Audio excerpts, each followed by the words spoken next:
hop fam got your donation.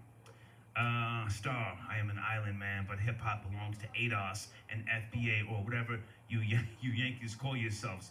Thanks for such a beautiful art form. Thank you, man. It's Big Eye Key tapping. Hang on a second. Big Eye Key going hard in the paint. Hold on. He says, I heard, okay, Gaza music got hit and flipped. Flipped some frisbees. Okay, I gotta be careful. Okay, he's saying, in fact, FBA has been accepting for far too long, and they ran with it. That's right. Big Ike also is in hip hop in Soundview. Fuck all that cool herc. Oh, whoa. Soundview project he's talking about. West Side bullshit. That nigga just had a party because it was safe over where. Oh my goodness, it was safe over there. LMAO toasting.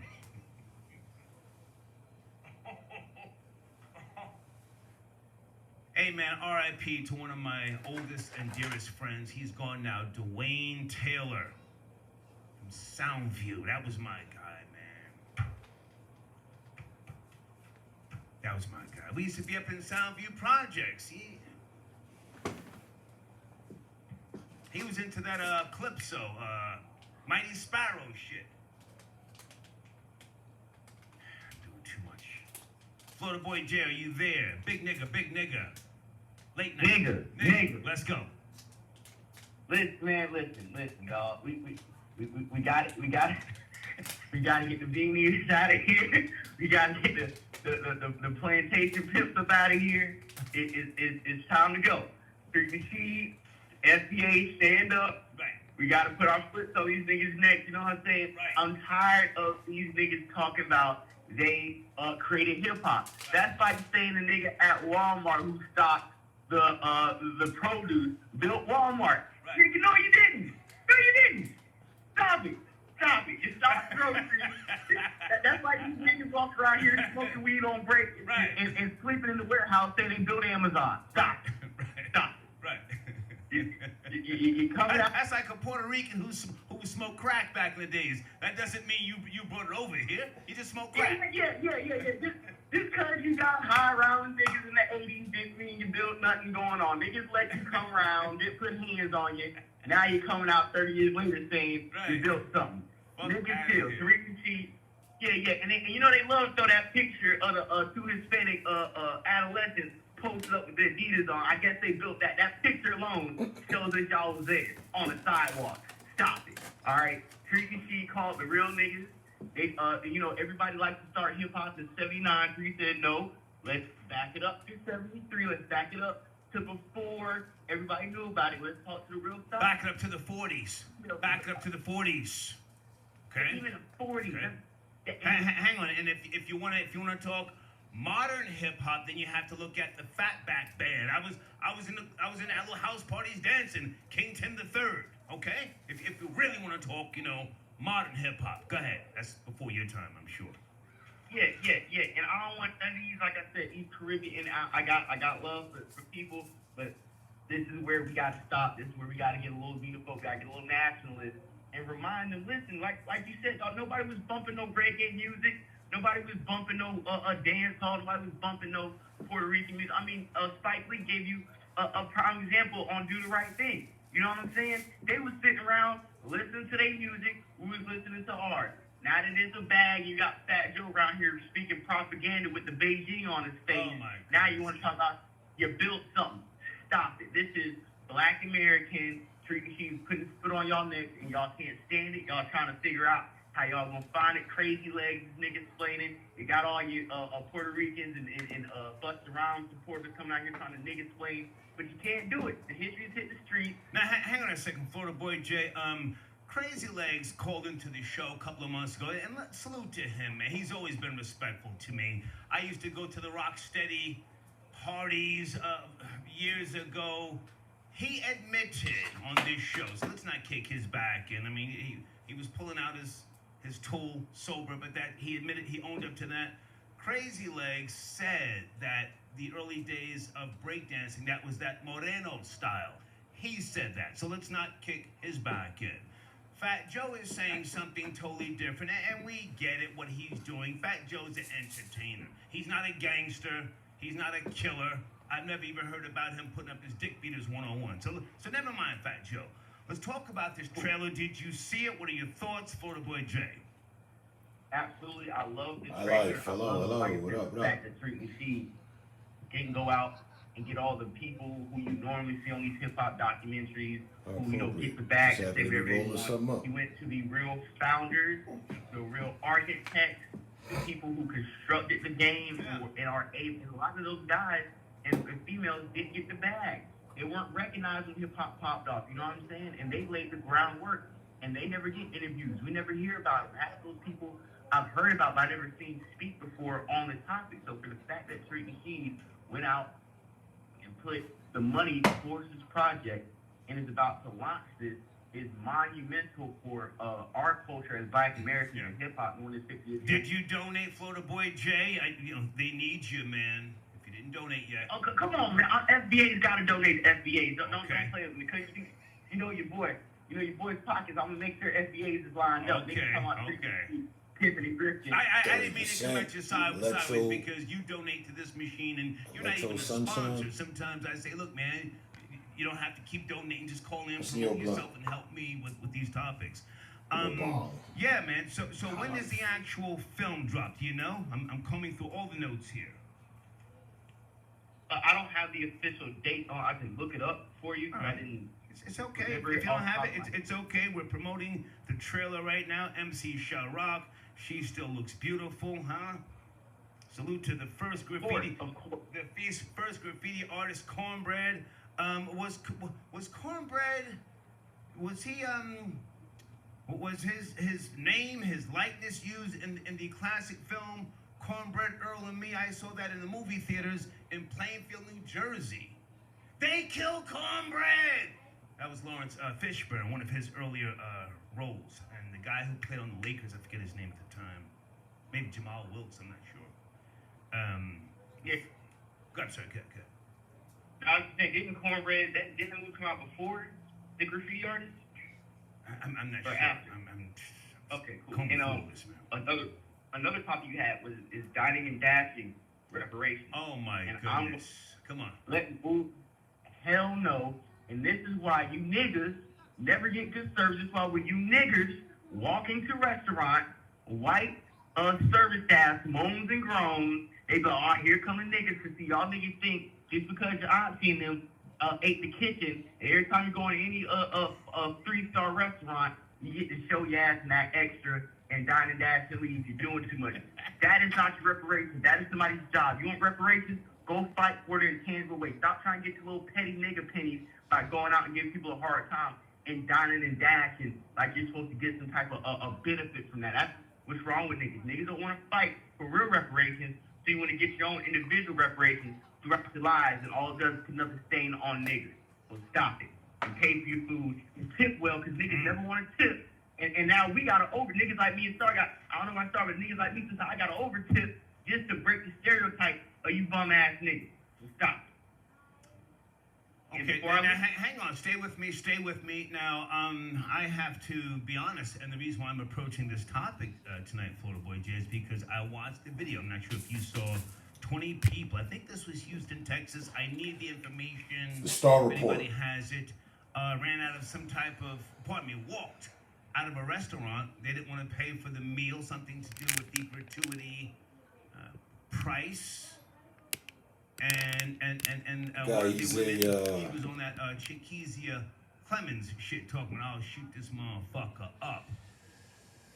And here veteran radio this personality. With regards to things that I purchase, sometimes He's been around for decades. This guy, now he's on YouTube. So I like to listen in to his show from time to time.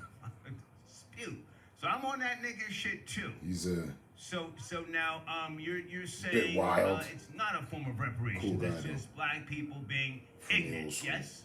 So you're saying. Yes. I will double down on that. And again, that's the Star Ignorant Report. niggers, and I think white people should start having special rules for blacks, especially blacks and groups, when they come to restaurants. You come in, you're looking dusty. you're under a certain age. Let's pat you down and check your pockets. Let's check your cash app, Brazil. Let's see if you got money before you sit your black ass down here. Because what we're not going to do is take some type of profit loss because you want to get $20 reparations on snow crab legs, knowing damn well you ain't got no snow crab leg money. Champagne taste with beer pocketbook is the destruction of niggas. And I think we need to have new rules in restaurants to curtail these niggas doing too much. Okay, hey man, I appreciate you calling in. What's popping on your channel, Florida Boy J, please? Hey, Star, we did another episode that Friday night. We did the Drake album review. That went big. We've really been breaking records as far as my numbers this month. We've already got over 50,000 views. 7 days into the month, we got 14,000 views Friday, 12,000 views yesterday. Nice. We just surpassed 3,700 subscribers. We're at 3,719 now. 74 subscribers this month already. So go to Florida Boy J on YouTube. Start with seeing my last episode. You guys are a wonderful night. I just want to thank everybody for helping my channel grow the way it's grown the last couple months, man. Oh my goodness, missiles flying. Thousands. Tragedy is going on, you know? And again, if you call and just say, Star, I want to talk about that Gaza music, you know? And I'll let you speak, but just be very, very careful. Blade, you will not be allowed to call in tonight. Dyrix, you will not be allowed to call in tonight. If you cannot, you know, be respectful. All right, but my main focus is to promote microphonecheck.com. I love the trailer.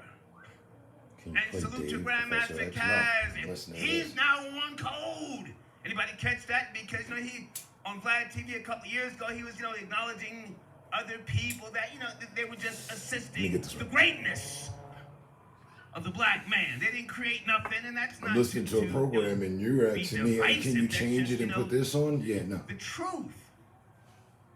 Folks, I was born in 64. You can play Dave, whatever on your side. I wasn't just raised in the beautiful suburbs, built-in swimming pools, brand new mopeds every year. I moved to New York in 1981. Andrew Jackson, class of 82. I also went to George Washington High School, uptown Manhattan, class of 82. I was there. I was in the parks. I had the medallions. I had the suede pumas, the plaid pants. I had the mock necks, sheepskins, dunce caps. I was there. Foundational Black Americans created hip-hop, and I'm here to promote that tonight, to co-sign it. There's a Kickstarter. It's all in my community section, okay? Let's all get on code, goddamn. Anybody from Foundational Black Americans want to call in? Come on in and spit your talking points. Let's do this tonight, huh? Hold on a second. Okay. Crown, I see you. Oh, wait, Crown, let's go, big nigga. Crown, where's Crown? Dana, hold on a second, Dana. Dana, sit tight. I gotta get Crown in here. Hold on, let me. Okay. Want to see if you. Crown, 202, big nigga, FBA. Crown, where are you, sir? Let me help you out. FBA on Fridays, let's go. DC, where you at? FBA all day. Let's go. Yeah. The real origins of hip hop. We ain't talking none of that Jamaican, none of that Asian, none of that Kamala Harris talk, none of that. Nah.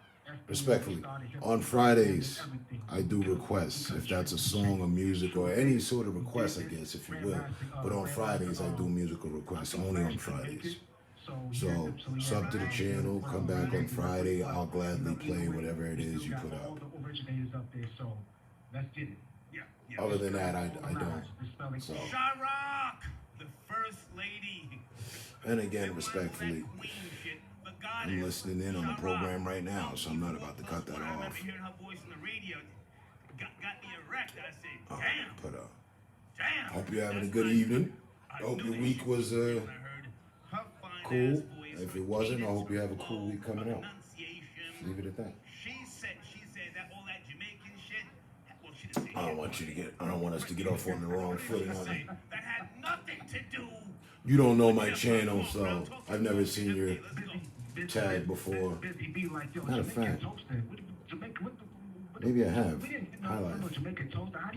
Looks a little familiar. What is that? That's nothing that we have anything to do with. Where did that come from? That's one of the rules of my lives. So, I just respect the king. Fridays I do requests. And I'm here to learn some stuff because I was born in 1990, so I'm here to learn some stuff. So I can't wait. As of late, I've been listening into this guy during my lives. So. But yeah, we here to shut all that down. So Yeah.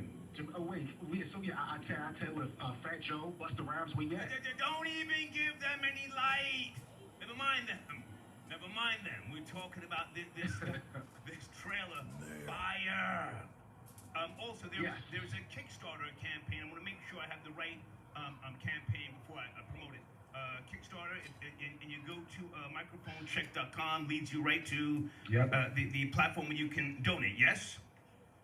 Yes. Yeah. Look at Melly Mel. Melly Mel look great, man. Sitting there talking. Cornbread. Cornbread, the first graffiti artist. Right? Mm-hmm. Come on, talk your talk. Yes. Let's go. First graffiti, first break dancer. He got the first break dancer in there. Melly Mel. He got everybody in there. The originators, the Bronx stand up, and I want to cuss, but shutting everything down. Like I said, the Latino community. This has nothing to do with integrating any other community. We are speaking the truth. But if you're going to hate, be loud about it. Don't be in secret. Be loud about it. We need to know who the haters are because this whole quote-unquote minority coalition needs to be shut down as well. So this is going to do all that in one with this particular footage that's coming out. So, like I said, I'm here to help bring the campaign to light like you are. So everybody in the comment section that's hating, go ahead and donate. While you're hating now in the comment section, go ahead and donate. Right. Let me also say this, Crown, and listen, salute to everybody who assisted the greatness of the foundational Black American, movement of hip hop. Its manifestation, because it goes back to even the 40s and the 50s. I've spoken about this before. Yep. I'm as old Old as dust. But now, hang on. This is not about being divisive. Mm-hmm. Why would you not want Black people to get credit for what they created? Why would you not want them to get that credit? That's the question, not about who assisted, who did what, who was carrying a crate of fucking records. I was never an intern. I was never anybody's sidekick. I never worked on the street team of fucking Hot 97. And I am second only to Frankie Crocker. Research says this. It's not just me saying it. Research says this. So all of that who assisted the building blocks of hip-hop, that's fine. Salute to you. I just had to say that, man, because so many people think because they were taking pictures, you were sniffing a little blow with everybody. That no, you could have been you could have been an outcast from your culture, a fucking outcast. Right. And foundational Black Americans, as they always do, let people come in. Come on in. We are a loving people. We are compassionate, understanding. Come on in. We will accept you. Okay, you don't want to be with your people. You don't want to do merengue, bachata. Come on over here. Carry that crate of records. Spin on your fucking head on that cardboard. Getting back at me whilst I rip this mic. Let's go, Crown. Right, and be clear. Just because you was carrying crates don't mean you created anything. Just because you was dancing with us don't mean you created anything. Just because you was standing in the corner because your man brought you along with for the ride don't mean you started anything. So we dispelling all that. Just because you was there, or you was there, you helped tie somebody's shoes, you helped carry a crate, you might pick a song here and there, you may have fried chicken here and there. That don't mean you created anything. Stop all that. So we here to stop all that. All you, we don't say no names, but all you cats is out here promoting these lies, we stopping all that. Y'all see FBA, we hold it down. Thousands of people last year, November 5th, out there for reparations. Unlike some organizations that only have about 116 people, but yeah. 116 people, Crown, hang on a second, Crown. I ain't saying no names. Crown, I'm on one. I might do a 5-hour fucking show. Was Yvette Carnell uninvited from that Atlanta reparations conference? What was that? You have to speed or no? If not, just say no. Listen, if you claim to be the leader of an organization, but there's something you're promoting that you're not invited, like how does that? I mean, the organization, then you have other groups that coincide with your organization that kind of takes away from the point of reparation. Like how does that work? Just logically speaking, from the outside looking in. But listen, that's an interesting organization that they have over there. It has nothing to do with FBA. So we want to see everybody. Crown, I saw some nigga 54 years old on the stage with a knapsack, pardon me, rapping to a room full of 14 people talking about, I need some water. you had some old mammies with lopsided wigs. So I'm like, yeah, reparations. I said, oh my God. Crown, finish up, man, finish up. Oh my God. Listen, man, it's stuff you can't make up. And anywho, we gonna leave it like this. FBA all day, everybody go support. I see y'all in the chat. Hey, but go ahead and support FBA. We just selling all the lives. Dana, can you answer these questions about the organization that you're in? Because I'm gonna get to Dana. Don't take shots at Dana. Crown, I appreciate you, man. Thank you for support. Thank you. Respect. I'm out. Yes, sir. Yeah, man, let's all get on code tonight. Troll babies. Anybody get a chance to Google Doll McClendon, 67 years of age, out in North Carolina. What part of North Carolina was this? Charged with assault with a deadly weapon, with the intent to kill, inflicting serious injury, and discharging a weapon into occupied property. Probably some little young ratchet bitch looked like Sexy Red. A little too disrespectful. And Doll said, bitch, I'm 67. I just want my motherfucking, what is it? I said, don't put none of that sauce on the goddamn, the tacos. The fuck you arguing for? And the bitch started running her mouth. And then Doll, he was at the drive-thru. I think he went and parked the car and then walked inside. Bang, bang, bang, bang. Back in the days, they used to call that pulling out the act right. You guys ever heard that, or is that like too old? Act right. Pull that thing out and it makes you act right. Pow. Where's Dana with the data? Hold on a second. Dana, let's go. Good evening, late night show.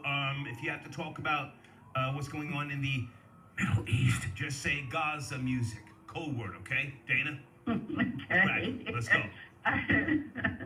Yeah, so I wasn't calling in about Gaza music. I'm gonna talk about that during the week. Yeah, so I brought something to your attention because I saw your picture on Twitter. Yeah. That I had to email it to you, and that's how the conversation evolved about the National Reparations Convention that went on in Atlanta, Georgia this weekend, and Yvette Carnell was invited to be one of the speakers, along with Professor Small and others, but she was disinvited, because of, I guess, the N-Cobras and the narcs saw a tweet that happened to be posted on Twitter last week, questioning her why was she going to a Pan-African convention to speak when she's ADOS, and she did say, I'm going to descend. So not argue, but going to descend to represent for American descendants of slaves, which is fine. But the fact is that it is trending because there was a hot mic there where someone was questioning, why did you disinvite her? You should have invited her, to this event, and it would have been good, whatever. So I don't know that Crown person. I'm not going to address him. But if we are going to be on code, then be on code and understand that ADOS Foundation is an actual organization, right, that has chapters and pass public policies. As a rally, because the rally don't get public policies passed. FBA is not an organization. However, it is a movement that represents Black American heritage, and Tariq Nasheed did the damn thing with the microphone check. So, yeah, let's all be on code and stop that taking small shot nonsense, because you don't want it over here. Dana, yes, you did send me something. Hold on a second. Let me just say salute to this young man. Dirty Laundry Media. I'm not sure who this person is, but sir, salute to you. And it's okay that you used my screenshot for that particular post, but don't use my audio or video. I will give you a copyright strike. But yeah, so he said not sure how hashtag ADOS position is being confused with Afro descendants. Seems intentional. Okay. But now Yvette was uninvited. I went to her YouTube channel. She has not gone live. I went to her Twitter page or X page. She's not tweeting. She's just responding to people. What's cracking? What's going on with Yvette? And how is she taking being shunned from the convention that she was promoting? Dana? Well, she did retweet and commented with some of the clips that she received from that convention, but she released, ADOS Advocacy Foundation released a press release, going in details to why she was disinvited. Why didn't you send that to Dana? Why didn't you send that to me? I didn't see that. I did send it to you. The press release? I did. Hold on, you sent me something. Yes. I sent you, it's part of a Twitter link. I'll email it right now to you again. Now, hang on. You sent me something on Twitter. I'm looking for the... Right, but that was part of it too. I'm going to email it right now again. Dana, my eyes are bad. I need to see a big-ass PDF file on a Google Drive. Don't be sending me no shit on the gram. Something I got to enlarge the screen. Okay. All right, I'll send it to you right now. So, yes. Who is Divine from Brooklyn? Yes, Divine, yes. Black Detta. Can we get this man on the line? Who is this? What's cracking? Yes, I will text him and I will ask him to call in. I interview him. I had the pleasure of interviewing him on my platform, Divine from Brooklyn. He is part of the Black American Freedmen Organization out of New York State. And what he did, he don't do rallies. What he's put on the ground public policies up in these politicians' faces. They were able to have a reparations bill for Black American freedmen introduced on the state assembly floor to counter that Pan-African reparation bill in New York State. So this is what we're talking about when we're talking about being on code. You have to push back. Whatever you want to call yourself, you have to understand to get stuff done, you have to pass public policies. So he's very hands-on, and also his organization was part of the lawsuit to make sure that the illegals are not able to vote in New York as well, in New York City. Yes. So I will text him and ask him to call in and stuff like that. I'm not stressing an interview, but if he wants to chime in, cool. Okay, so Dana, my main topic, the Tariq Nasheed documentary. I saw the trailer, loved it. Microphone check, the hidden history of hip hop. Did you see the trailer? Your thoughts, Dana, with the data, please. Yes, I did, and I did a show Friday. Okay. And I talked about it. I did a reaction to the trailer, loved it. And I always say that I am a Tariq Nasheed supporter. I love all of his documentaries. They are on point. They are accurate, enlightening, entertaining, and just the editing, the people he interviewed. Right. And it's needed, and it's right on time, and it's debunking all of the nonsense that the mainstream media is trying to put out there. So I'm just saying, so he did say, because I watched this show during the week, he's either going to, he wanted to be released in the movie theaters, and I think that's great. Nice. And, but he has 4 hours of footage, and he may release it as a series, so that's something that he's trying to, decide. However, I love it, and I can't wait for it to come out. So, yeah, he is. Now, did you donate, Dana? Did you go to the Kickstarter page and send some? No, I did not. No, I did not. No. Okay. No, not yet. Okay. Eventually. Listen, it's nice that you love what he does, but you have to show your support. It's very much needed. He did research, and you and I talk from time to time. But I have donated. I'm not trying to call you out to the carpet. We're just talking. No, you can't. Wait, hold on, because every documentary, all the hidden colors, everyone, I have bought, honey, and paid for, and I have donated to Kickstarters in the past. I was at the reparations rally last year. almost went to the museum back in November when I was on my California road trip, but I was driving that big ass RV, and I was looking in Google Maps to see how far it was away from where I was, and I said, damn, I got this driving this big ass RV, and I said, that's too much, but yeah, man, I want to support him. Folks, microphonecheck.com. That's my main topic tonight. Call in if you have seen the documentary with regards to the hidden history of hip hop.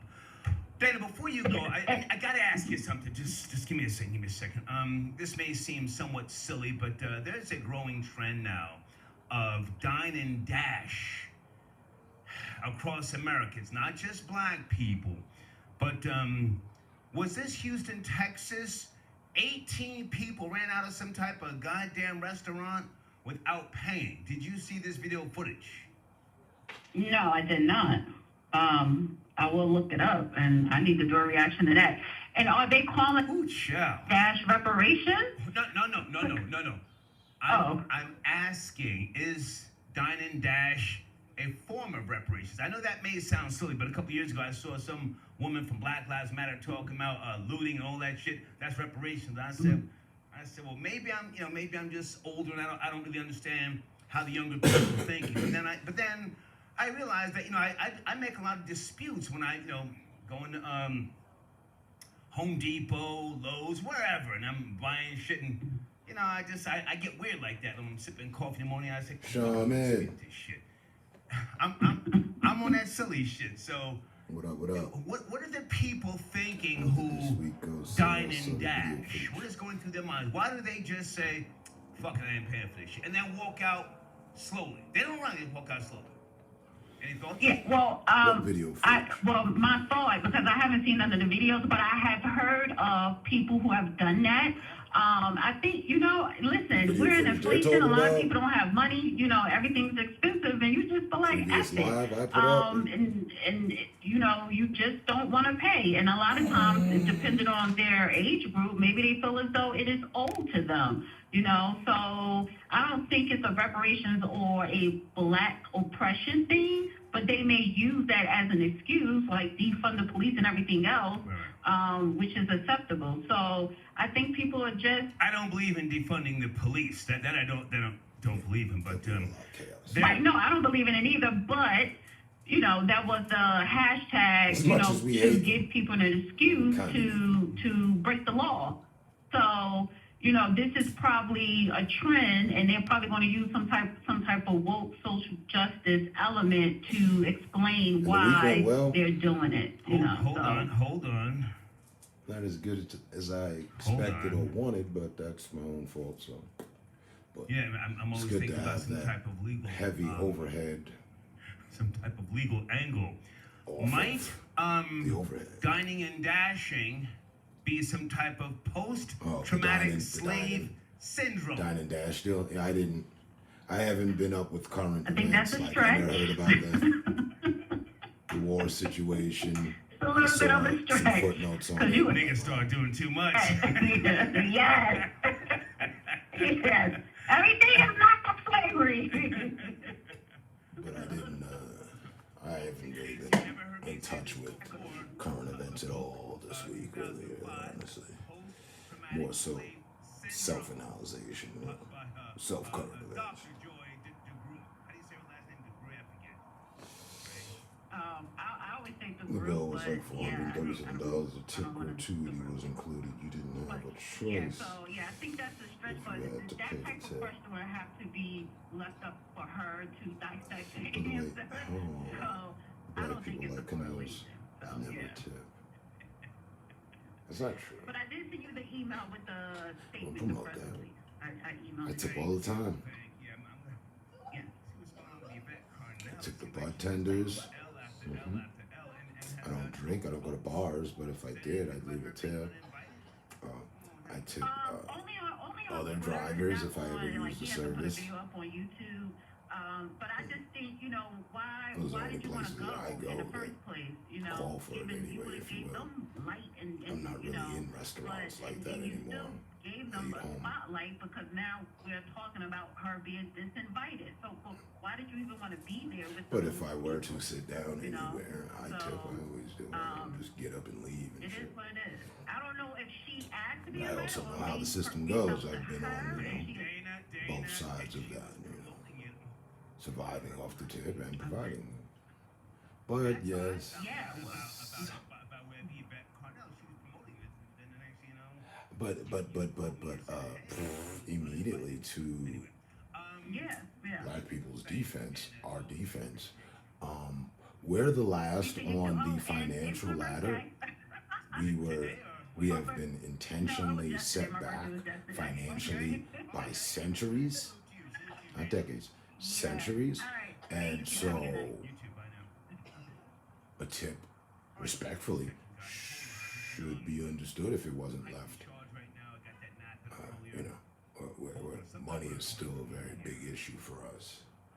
It's not a luxury or leisure like it is to other cultures. Not to say that other cultures don't have poor or whatever, but as far as middle classing and upper classing, yeah, I'm pretty sure the upper class Just came out. of the black culture leave tips. I'm not 100% sure, but I would hope so. But if we're talking, boyfriend and girlfriend go to in Mississippi or down south somewhere, wherever, young kids go and expect them to leave a tip, I wouldn't. They're just getting fucking wine and having a meal. And mind you, again, to the defense, tips are not mandatory. And while they've moved to try to make them mandatory, gratuity and all that, that's nice. But really though, tips are privilege. Tips are earned. Tips are not just, oh, you walk through the door of the establishment and you're going to have to give extra money to someone who might not have treated you tip worthy. If my waitress or waiter has an attitude with me because of the complexion of my skin, because they've already prejudged me and thought they weren't going to get a tip, so therefore I got poor service, and they want to slap some gratuity on, that's going to be a problem.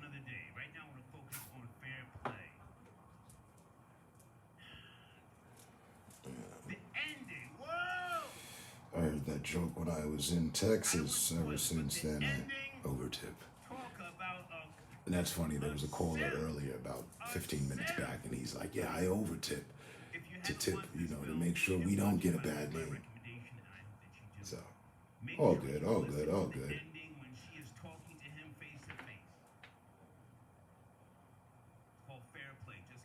And the funny thing about the spin on all of it is that it initially started with people tipping as cool, like in the 80s, leave the waitress a tip,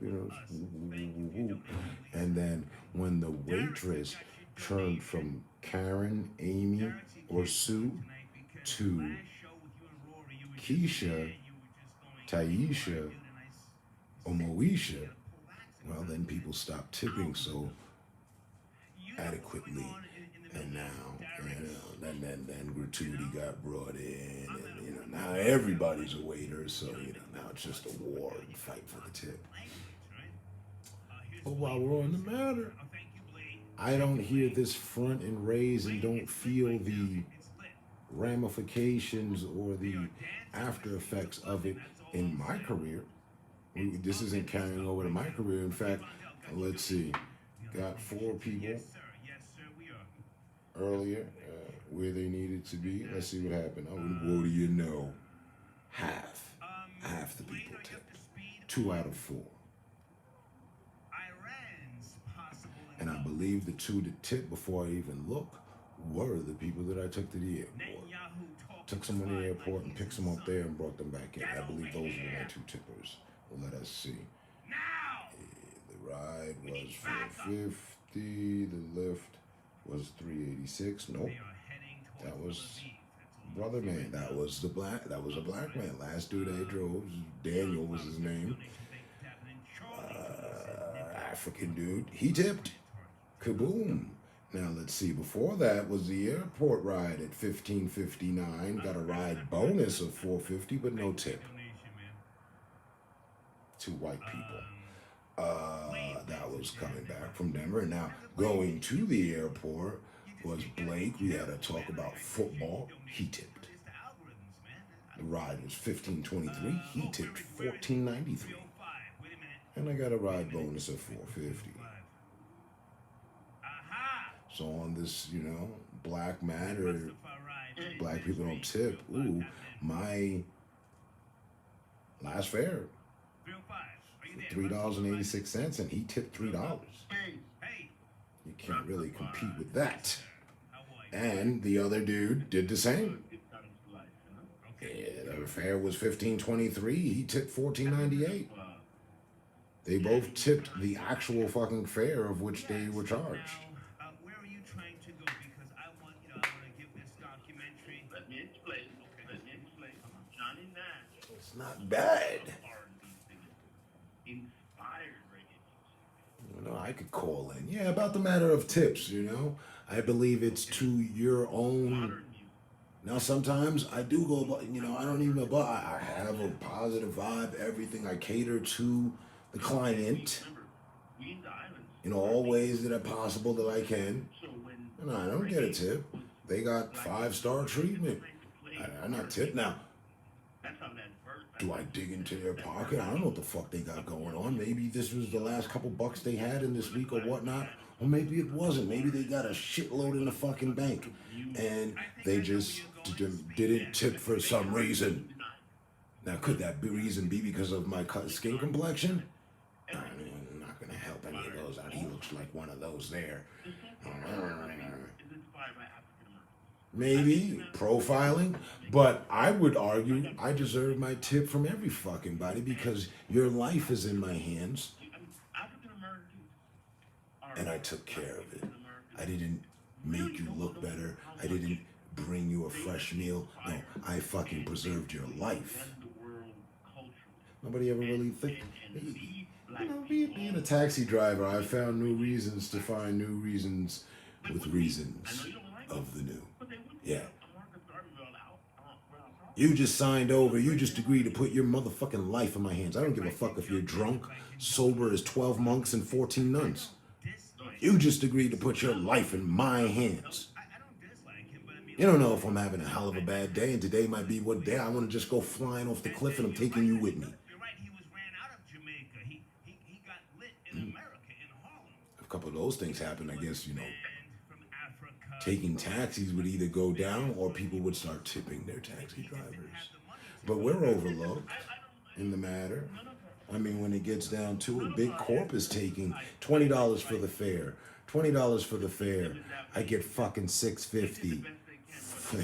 $13.50 goes to the fucking goddamn whoever owns everything with Lyft in them. There's not another human I could call to. They're not dispatching to me. It's all a computer. It's a fucking app. I got an app for that. So it shouldn't be $14. The app ain't getting paid. There ain't no money going to improving the app or whatever. No, it's going to somebody who's not driving anyone anywhere, chilling, and making mass amounts, ass loads worth of money all over this country. Hang on. I don't want to make this about Marcus Garvey. Let's go back for a second because you're right. Does he or she or they pay out to the people helping them make them who they are? No, they don't really. They're digging us, and then they're saying, well, you've always got your tips. You get the tips. We promote. You've seen it your damn self. They promote you to promote good behavior so that you can get the tip, because they don't want to give you the extra money that they were taking that you could have. So where's the tip coming from? Hang on. Let me just get this out now. Here's a tip. Go for yours. And be happy with what you get. We're all fucking struggling. Apparently, I heard there's a 99% and a 1%. I haven't heard anything about the 1% becoming 10, 15, 20, 50. Half of us are not fucking substantially financially set and rich and able to just bless others. No, only 1%. Let's make this political. Considering the biggest thing over in Jamaica right now with oppression was Just my thoughts. So, you know, We they live off the added tip the of our hardcore head. music. Our reggae music is a great marriage between R&B. Last week, someone tipped me $100. It was beautiful. Why, dude? I don't know if he was over tipping or why he even did it. Again, I didn't do anything out of the norm. I really didn't go above and beyond. And, you know, he hopped in and he said it 10 seconds into the fair. I got a surprise for you when we get there. So he already intentionally had something in his world planned to do so. I don't know if he just robbed a bunch of people, felt guilty, and wanted to give up some of the money. I have no idea. It still has me baffled. I love the fact that it happened. I love the fact that it was a tip. He made up for the fucking 18 people out of the 20 fairs that I did that didn't tip. That's not an argument. I just think that it needs to be spoken. If every person were to tip in my line of profession, I'd be really well off. You wouldn't hear me complaining about a tip or finances or none of that. Not that you ever did. Here is where I want to jump in. Rastafari Ministries, let me speak. Now, here's where I need to jump in. I met Busta Rhymes one time. Good guy. You know. And I get you with the whole joke thing. I was just thinking. Of course, he got that joke from Texas. Hollow blacks like canoes. They don't tip. Fucking canoes tip. They tip over. You capsize a fucking canoe. It sounds hot what Busta Rhymes is saying, but if he really wants to show and prove, move to Jamaica, move to Spanish Town, move to Port Moore, and they will run down on him the same way they ran down Peter Tosh and Bob Marley. It sounds hot what he's saying here, but it's cap, it's bullshit. Go ahead. No, it's cap. It's cap. It's cap. But I'm saying, I just want the African understanding, like, that's not our voice. That's just Busta Rhymes talking. We don't have access to media like he does. Other than, like, when individuals such as you who bless us with the mic to speak and you know, to voice our opinion. Thank you. But that shouldn't be a block on the Caribbean. Because most Caribbean people, dude, the best treasure my father ever gave me is his records, and they're all R&B. I mean, Sammy Davis Jr. was our family rabbi. I mean, But how's your week though? Jews. How you doing? That was our rabbi, Sammy Davis Jr. Growing up in Brooklyn, Borough Park. And my father said, "Hey, don't worry about it. This black man is a Jew too. So, you know, don't go see it. Don't let them make you anyway." Rasta, yeah. Hey, I appreciate you, man. Thank you for your support. I gotta take other callers. Are you in London? Where are you? You're in the States? I'm in Pembroke Pines, Florida. Oh, okay. Which is really no Miami. Gotcha. Okay. Yeah. I appreciate the call and the knowledge, man. Thank you so much. Thank you. Enjoy your week, brother. You too. Yes. Well, you're not my brother. Okay. We're not. I know. Thank you, man. Thank you. All right. Yes. All right. Rastafari Ministries. You've heard it from him. He broke it down. Jamaicans were influenced by, you know, Motown and others. So all this shit, you know, a select few people who are entertainers are talking in straight fucking cap, right? Fushnikins. What's his name? Guys, please pay attention to my sponsors on the showrunner. And this week I have a new sponsor I'm going to be introducing. Okay, I'm going to tell you guys about them after I get a code so that you can purchase the world's best tequila rum, BlueRoyalSpirits.com. I'm going to promote them starting tomorrow or Tuesday. Okay, I'll keep you posted, right? Shanice, I got your donation. Thank you, young lady. Okay. Ricky Rick tapping in. Ricky Rick says, I dine and dash soul food spots. Free fish and grits.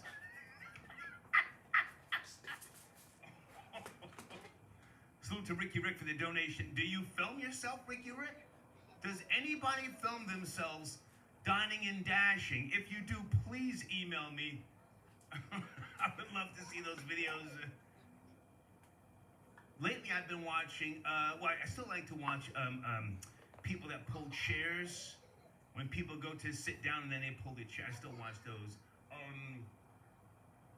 But lately, I've been watching, well, what are those TikTok videos? Some type of, what do you call those pranks where you have one of the spouses pretends that there's something moving?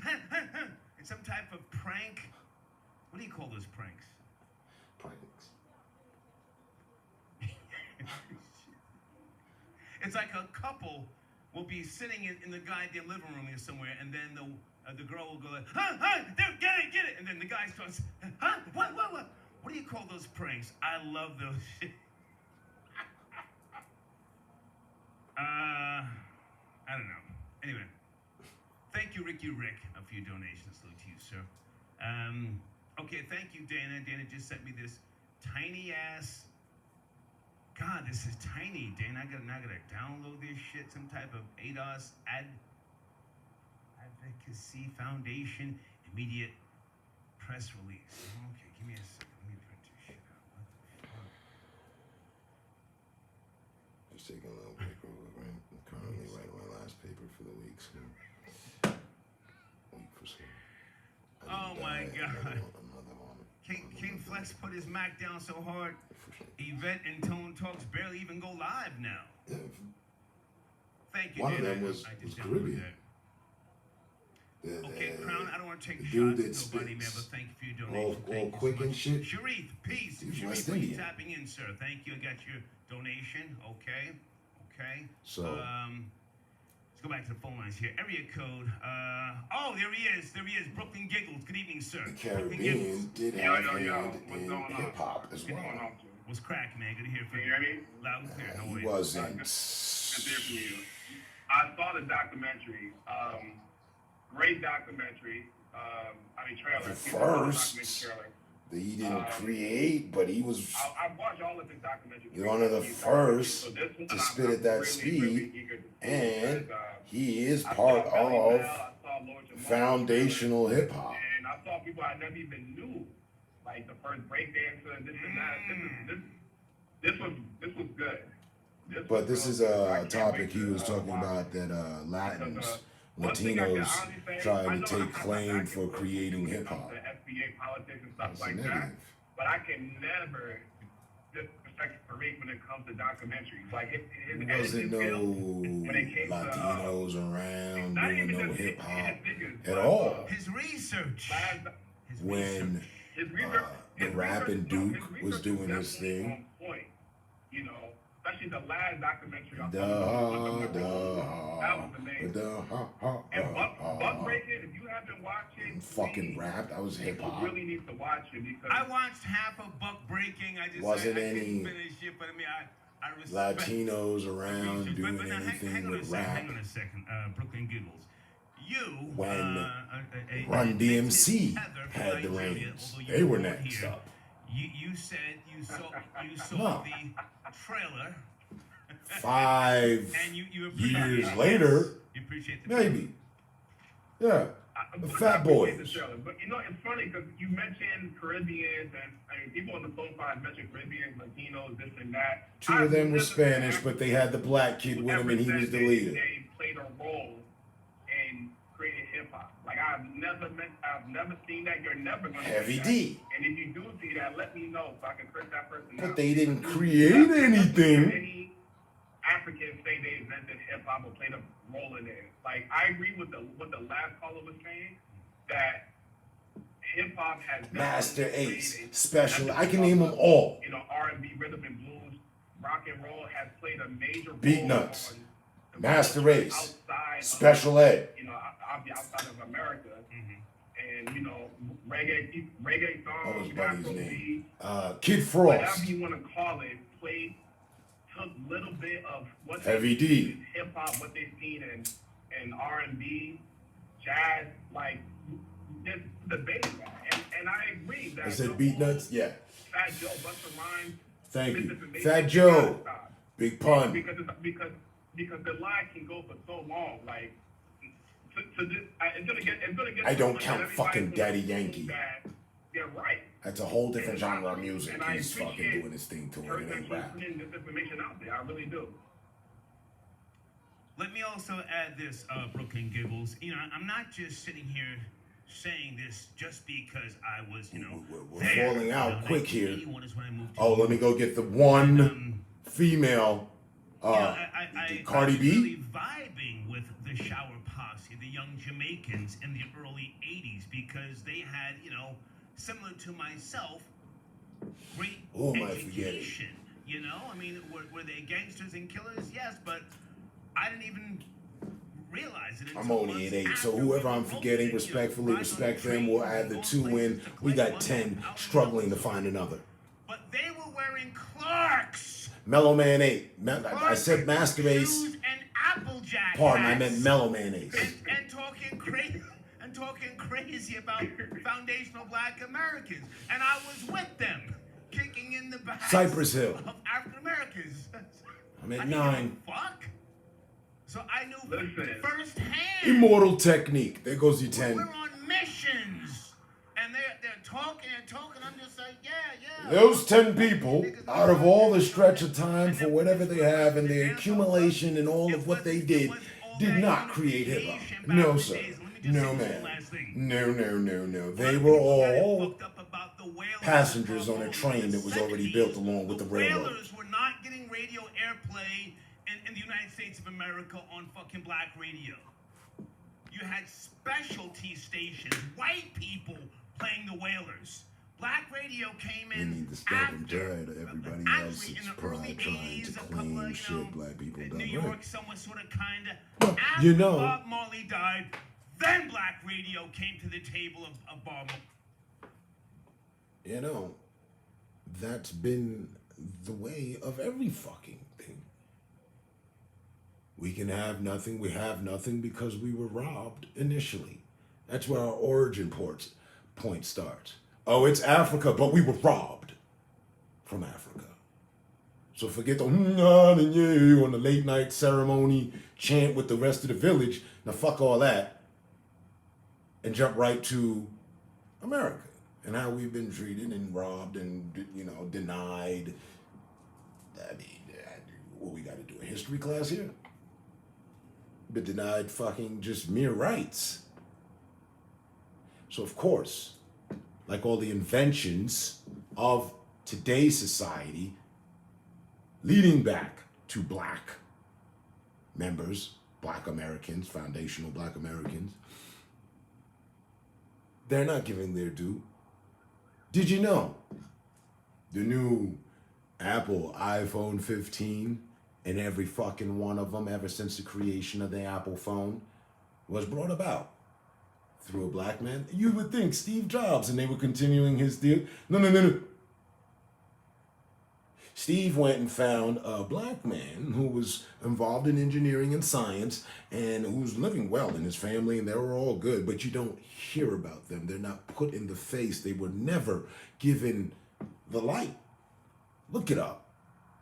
The main fucking component that helps the goddamn phone run is black made, black engineered. The system that it's running on. Its operating system.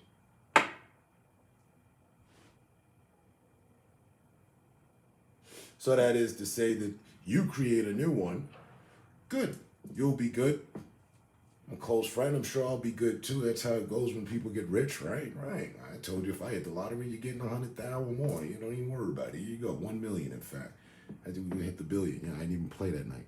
But if you got the accolade and all, and you'd be good, your family be good, family and friend circle, good, right? But Apple or the company is not going to put you on the face of things. They're not. They're just not. Why? Well, whatever. Brutal end deal, even though you got paid, you got raped. You got robbed, pardon. Rape, robbed.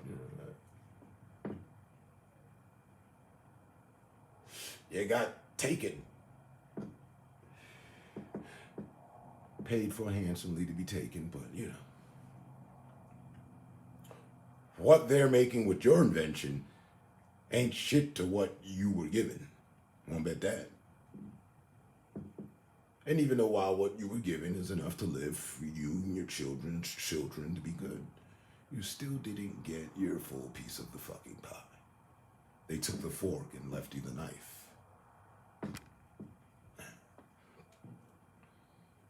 Latinos try to claim since they were in the Bronx and those places at the time they had a hand. And meanwhile, up in the fucking Bronx, it was and always has been war. You're telling me that two factions that weren't getting along came together to create something? Is that a peace treaty called hip-hop? No. We were doing our thing as we always do, always have been, and other cultures, and they happen to be the closest culture to us, were taking a peek and decided that was cool and jumped in. There were others too. The Jewish community, Third Base, loved them. Love them to this day. Got nothing against them.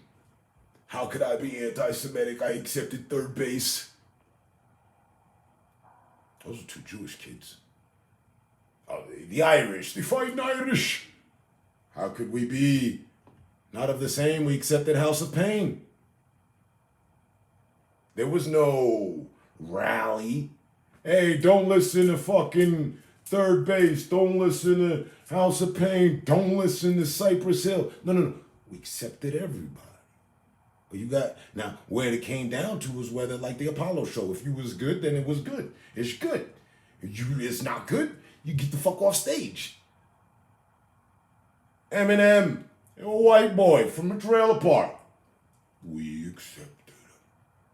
He was more of a fight, and people just don't like the fact that he's so lyrical and he had a rough time, and he's a white person that can talk about rough times like we can. That's the thing that a lot of people don't like to. They stay stuck. But if you're truly a fucking artist and you have love for hip hop, then all you need is this. You could be fucking Ray Charles, Stevie Wonder. All you need is this sense right here. It'll feed the rest. Before you know it, you'll be blind, fucking nodding your goddamn head. Pardon my French on a Sunday. I'm 50 in February, just as old as hip-hop itself. I remember Fat Laces, Gazelles, Kangos, Triple Fat Gooses, rope chains, nameplate rings, name buckles, shoes with no laces, every fucking fad, trend, breakdancing, boom boxes, you name it, I was done. Yeah. And I don't recall having to turn to Julio for any validation on anything. Nah, so it's turning to my own people them for accepted criticism. Yeah, you think this hot? What you think about this? I never went to anybody with the last name of Rodriguez or so forth for confirmation on whether this was the shit or not. I would have if they had something to invent with the matter. Yeah, you would, you know.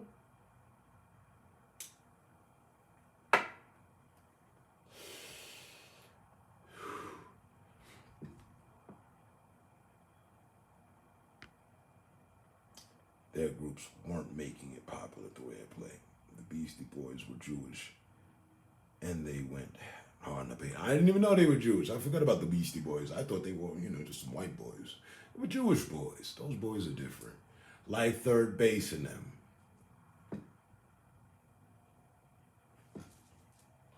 Who got all in with KMD, PM Dawn, and others. Q-Tip, hip-hop legends.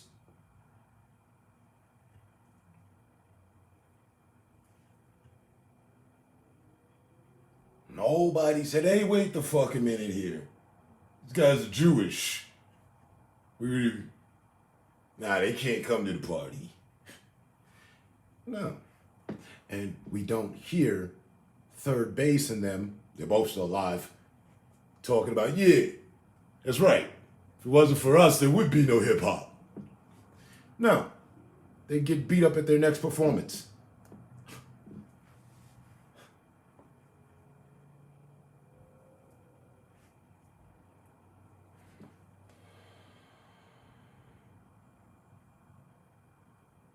Still waiting on that Hefe Julio, half from Half Baked. So, no, take and own ownership to what they have. And I just saw a whole little 2-minute short on Puerto Rico and how they came about to be. Pretty fucked up.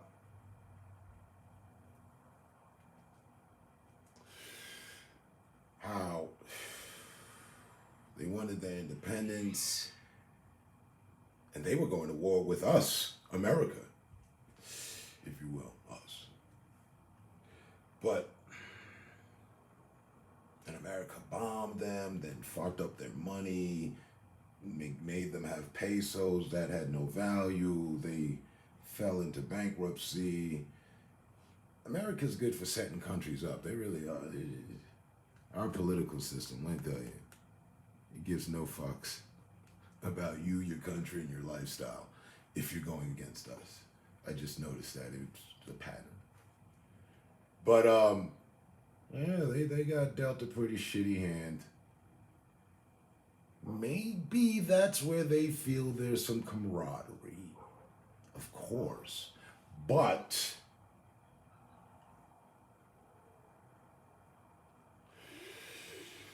see, the problem is, if I can tell it, raised in the Bronx, went to junior high school in the Bronx. My last known location in New York was the Bronx, South Bronx.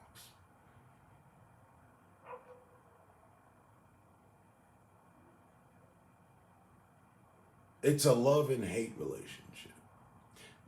On one hand, they love us so much for our, what are the young boys calling it these days? Riz. They love us for our riz, swagger, drive, resilience, trend settings. This is, the reasons go on and on and on and on and on. And as many others, they're not alone. They've attempted to assimilate, mimic, handpick and take what it was that, or is, that serves to them to make them, what? Cooler. It's something of a race. So now because you see me with these cool glasses and this hat, and I wear it like that, oh, that's what you gonna do too? Oh, damn, you ain't got no originality about yourself. So there lies the problem. Plays all the way out to the fucking cornrows. What you doing? What's going on here? The tapering, the fading. No. Your hair grows naturally. When it grows out, you look like, what's his name? Bonnie from Cher's boyfriend, or one of the Bee Gees. Cool, stick with it. Put a ponytail on that, you good. You can walk around playing looking like Jesus. But once you start acting as if that's an afro, then we're dealing with something different. Because afro belongs to Afro-Americans, and that's who has them. So when you see someone, doing up their thing, and they're just nitpicking to take what makes them cooler for them. All while, and this is what I hate, this is where I get them, this is why I kill them every time, personally. Because that's cool. Admiration is a thing. It's a word in the dictionary, look it up. It's okay to be admired. But if you don't respect whom or what it is you're admiring and you're only taking, then the fuck? You're just giving bullshit. It's giving bullshit vibes. Yeah. Don't fucking wear the glasses I wear to make yourself look cooler when you actually hate me, but you like the glasses. Don't forget who you saw them on first. Heard it here first. Breaking news. These are pristine reasons why I am quick to call someone a fucking culture vulture or a goddamn dick rider.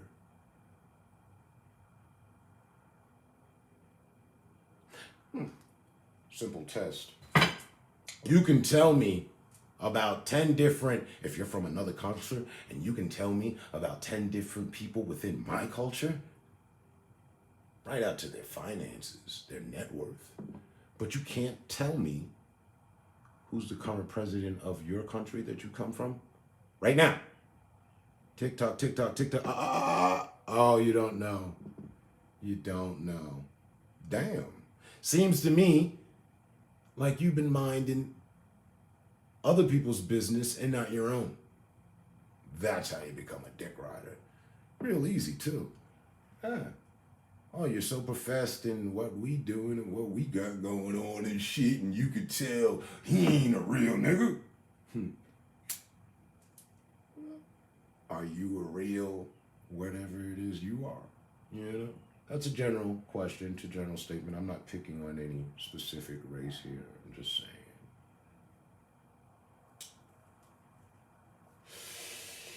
And I'm just displaying the format of which I use. Now, if you're white, cool. If you're not, cool. Be yourself. Your spirit will show. And if it is the spirit and your spirit of nature to like hip-hop music, let's bring it back now to the scenic route, to like hip-hop music, cool, then you have to respect everything that comes with it fully, and it has to be seen. Real recognizes real. That'll be a heart-to-heart moment. But if you're not, and you've been just hand-picking what works for you, well then, it's gonna show when you run into a real one. Like, oh, that's just, I don't know. Motherfucker's energy is off. I'm not quite sure about this one. I'm gonna have to do some further studies. And we come to find out that they be quick to hate against what it is they love.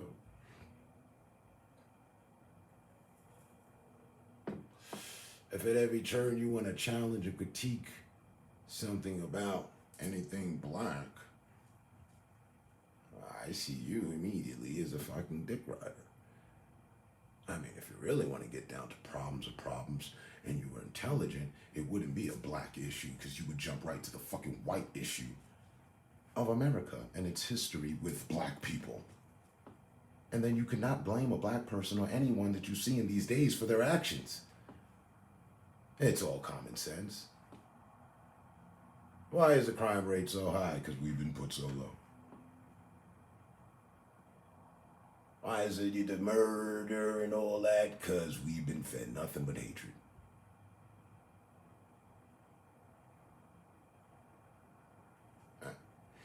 So, and I know there's others too, so, you know, bringing it back too as well. Notice, I don't know any bachata bands. You could put a gun to my head and tell me if I don't name a fucking bachata band, I'm dead. Guess what? I'm dead.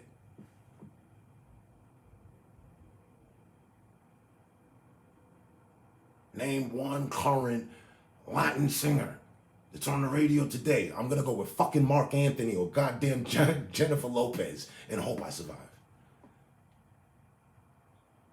Fuck you mean? And it's not that I don't care about them, I'm just not interested. That's not my interest, that's all. Now, through the looking glass, if I see that your interest and you're not of this culture, and I can see that, but your interest is all everything within my culture, and you want to critique it and be this outside fucking fuckbird, cool, fuck it, get shot down. By my personal opinion of being a dick rider or a culture vulture. If you even fucking listen to Young MC and nodded your head along once, or I don't give a fuck. If it's got a hip-hop stamp on it, then you have to show respect to it. That's like listening to rock music, but not liking the artists. You know, I don't like the group, but I like what they play. Wow, that's weird.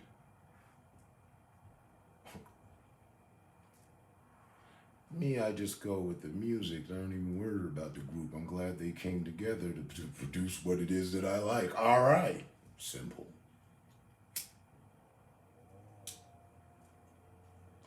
I'm not like, oh shit, it's white people? Or white people's rock? No. I only listen to Jimi Hendrix and the likes of that. Like, you know, give me some others, you know, Lenny Kravitz. Like, if it isn't Lenny, I don't want to hear it. I only listen to black rock. You know, we invented it, so therefore I don't like to listen to other people that do variations of what the fuck we created. Damn, that's deep.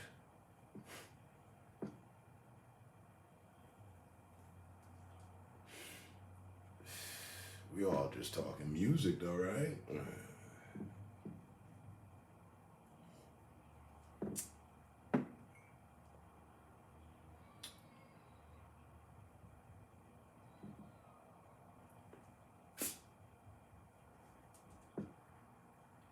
They have their own music.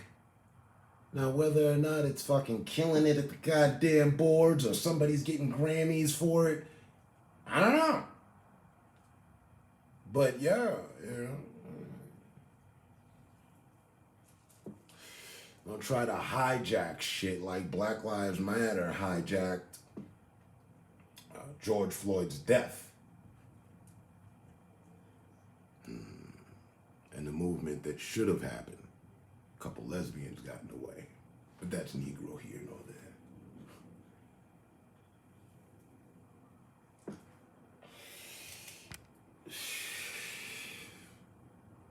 That shit is called appropriation.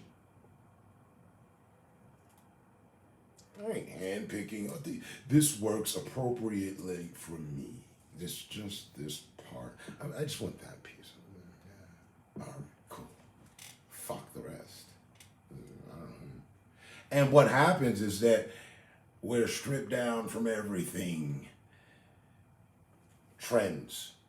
Fashions, we said. Trends. Yes. Just give me that. Got little Asian boys in China running around in baggy jeans. Why? Because of the trend we set. They're doing it in Sweden as well and everywhere around the fucking globe. Because of a trend we set. Take that. All right. Take the trend. Take the clothes right up your back. Take the money out your pocket. Take thoughts out your head. I mean, we take your guts, but you're giving that up, so we'll accept that as well. You know, you put your blood, sweat, and tears into what you did, to which the communities of other cultures are absorbing just as much or more than your own, depending on what it is. And yet still, you're critiqued. You know, Big Daddy Kane's not making music like he used to, man. I mean, I know he's old and everything, but, you know, there's other guys out here. She should still be able to, you know, you're going to critique everything. Or, you know, oh, Big Daddy Kane's still out there performing? Damn, dude. Well, you know, he didn't get the money like how it did when after it blew up, after he had put in the work, and then, you know, others reaped the benefit of it. He didn't get money like that, so he still got a tour. And you know what? Everybody got something to say on how hip-hop's going while a black man or a woman is living. It's just that simple. I don't hear conversations about how Romanians are living. You know how they've been keeping up their lives? Oh my God.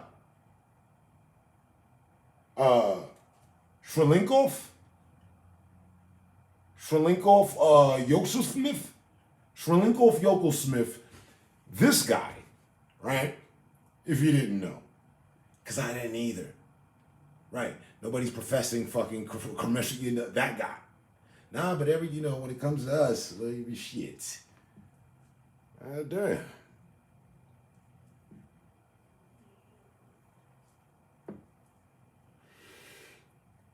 So, my thing is, don't study and steal. Learn and appreciate. And never try to fucking, it's rule number 1. Never step into a great man's shoes. It's rule number 1 in Robert Greene's book, 48 Laws of Power. And that's exactly what the fuck they attempted to do. Oh, well, the hip hop thing, and it's all broken down, and like there's hundreds of artists that aren't relevant anymore, and then there's this whole critique area about who is and whatnot. So we could probably just slip in and say that we put this shit together. I mean, really, if it wasn't for us, no, we don't.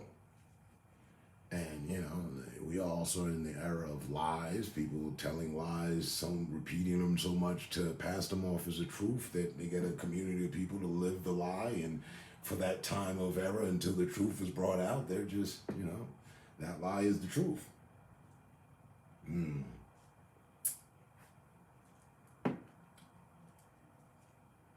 Again, back to the group counting.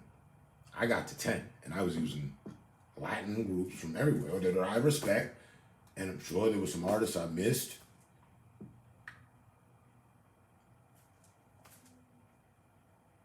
I mean, but I really covered the bases there. Oh, my bad. Let me get 11 for him. Nori. What? Nori is Dominican. Mm-hmm. I didn't know that back in the days. Not to say that I wouldn't have liked the track or listened to him. Something I found out kind of, I don't know, I think about 6 years back, like, oh shit, Dominican? And he said it on his show. He was like, yeah, a lot of people didn't know that. Yeah. Cool.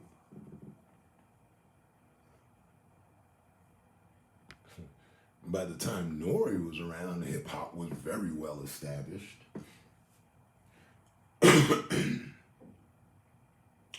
And it's funny, I heard a bit with Special Ed versus NWA. Special Ed was saying that it is the fault of NWA to bring violence into hip hop. I disagree with Special Ed. I agree with Special Ed that they definitely helped fucking promote it. He had some super valid points. We had heard nothing about dudes hanging out of windows and doing drive-bys and gang sets and Bloods and Crips before NWA. That's a fact. NWA gave life to all the other MCs of the West. I don't know of any others that were doing their thing when they were doing their thing. I mean, DJ Quick, but again, that heard of them thereafter, all that. So I disagree with him on it about the violence because who I always exalt, Buddy was about violence. The right kind of violence. I ain't gonna fuck you over, but guaranteedly you gonna try to fuck me over. Therefore, you gonna end up with your brains on the fucking wall. I'm gonna throw you off the rooftop. Kool G Rap. It's hard for a black man coming up. Somebody gotta get cut. I don't want to do it. My little shorty in the back with my wife. We making movements. Like, there was violence in his rap. That's boy. I heard him more than I heard Rakim, more than I heard KRS-One, more than I heard Chuck D. He stood out. Kool G Rap stood out to me. Like, ooh, yeah, Buddy got his shit together. This how we gotta be. All this other, conscious education, self-aware, know who you are. It's good, it's groovy, but in real time, real nigga shit in these streets, Kool G Rap was doing all the explaining. Right? Ain't the party over, ain't no kid and play and all this other shit. Nah, we in the streets moving this weight. Shit get violent. would say that to Special Ed. He might have been a little bit wrong. Because Coogee Rap was out before NWA. I knew about Coogee Rap before I ever heard about a fucking NWA. Some niggas with attitudes and shit. Turns out we all NWA. Oh yeah. And I was in them streets and on them streets when the word nigga came into play. Dead ass. Motherfuckers was calling themselves names and shit like that, and then that hit. I remember the very first time I was like 12. And my boy Ski said that shit to me. Yo, nigga. So what you call me a nigga for? Like, what's that? Nah, B. Not bad. Not in a bad way. You know how, this is exactly what the fuck he said to me. You said, you know how running them said not bad meaning bad, but bad meaning good? It's like that. I said, He said, yeah, just us in the streets. Like, niggas in the house and shit, and you know, the good life, like they not with it. The educated niggas, they not with it. It's just us in the streets. So suddenly, street niggas did. And brought about. So that's why you be careful in them streets with using that word. Just like I was there when it was original. I said, oh, okay, I got it. Yeah. All right, so you my nigga. That's what's up. No different than white people. Hey, dude. No, that's my dude. This is my dude. Dude. No, this is my dude, though. That's my guy. All that. That's just the time. Hey, my guy. That's my guy. This is my guy right here. Yeah. Nigga. Now, just like all the other stuff, it's respectively used by certain cultures and certain codes. By certain cultures.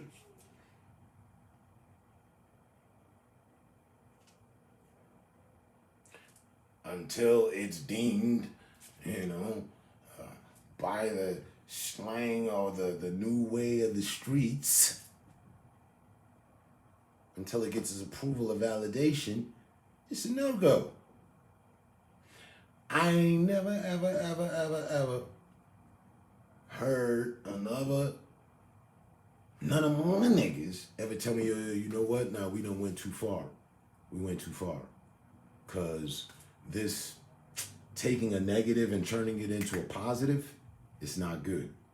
That's all we did. We did something for ourselves. Fucking mean.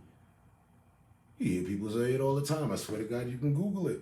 Turning negatives into positives. You'll find a fucking library's worth of books on the matter. Any debaters? None. So, right. Some niggas in the street turn the negative into a positive for themselves. For them and they kind.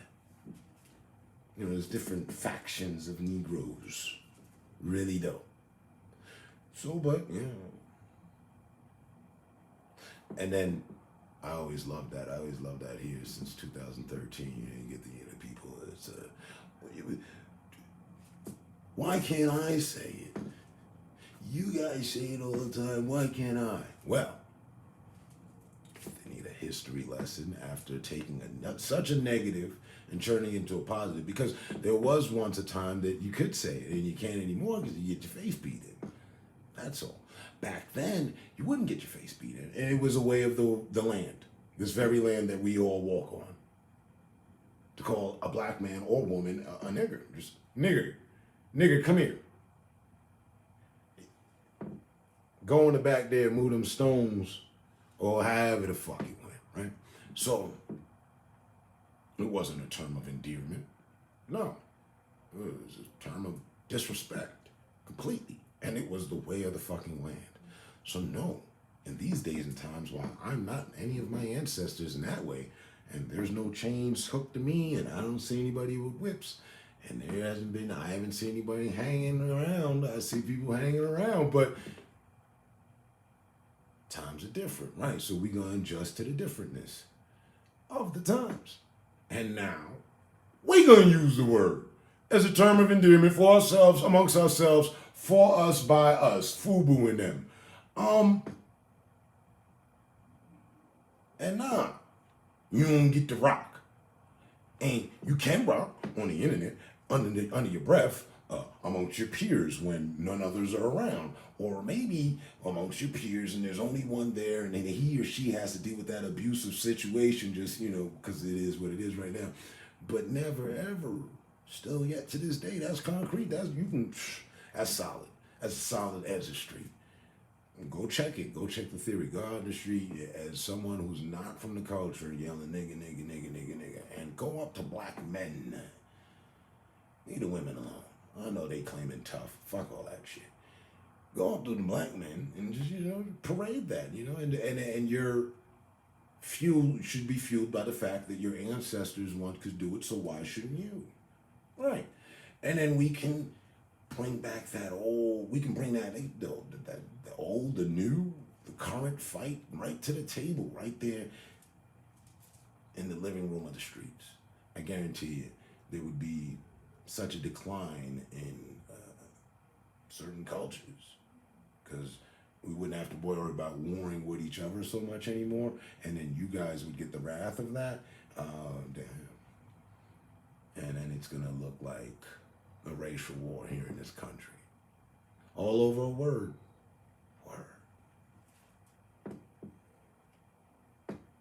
Yeah.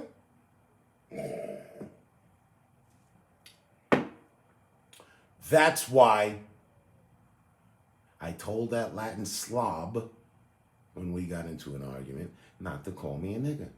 I'm not your nigga. Call me Amano. Call me Term. Call me Blunt. Call me Dre. Call me Rob. Don't call me late for dinner and don't call me a nigga if you ain't from my culture. Especially if we arguing. If we ain't arguing and we cool, and we really cool, and you are Latin, I can go for that. I mean, if we grew up in the fucking Bronx together, some shit, alright. You're my negrito. I'll be your moreno. But if it ain't that, cojo lo suave and cáete with all that fucking goddamn mierda. ¿Tú me entiendes? Because one day I used to play Nintendo too. See how easy that is? Diablo. It's not my fault Latin people didn't fucking turn the endearment of the word spick on its ear and turn it into a term of endearment for themselves. Am I to blame for that? No.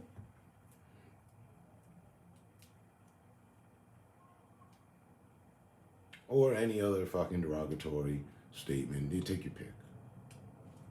That's what the fuck we did, though. That's what we did. We did do that. God damn it. Don't worry about what Obama did for us. Let me tell you what we did for ourselves.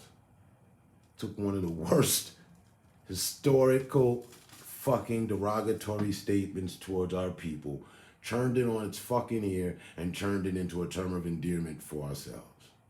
Damn. Talk about turning negatives into positives.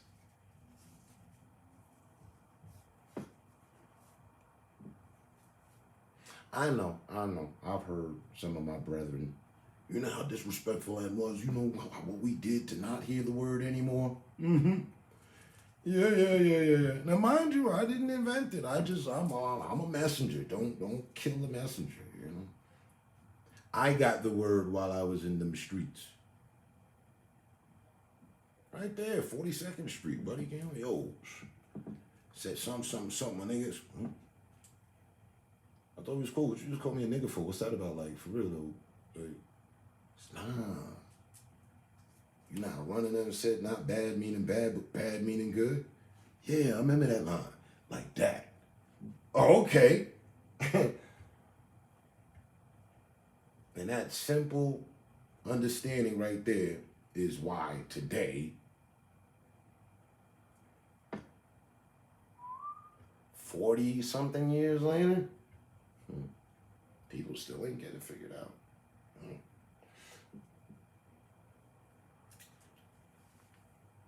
So, you know, for my people that, you know, they be like, nah, like you, Shalvin, I ain't never tell. I respect it, but best know I come from it though.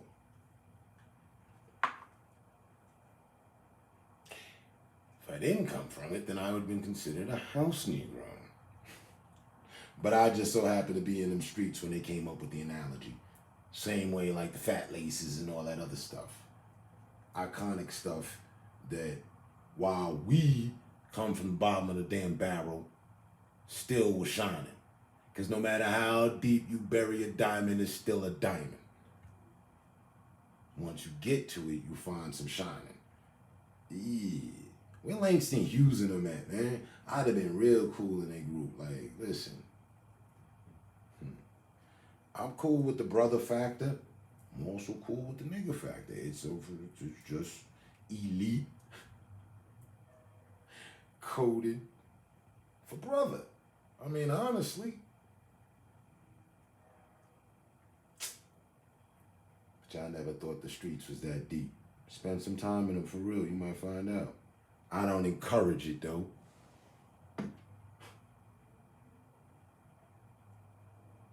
Real street niggas is in them streets because they had to be.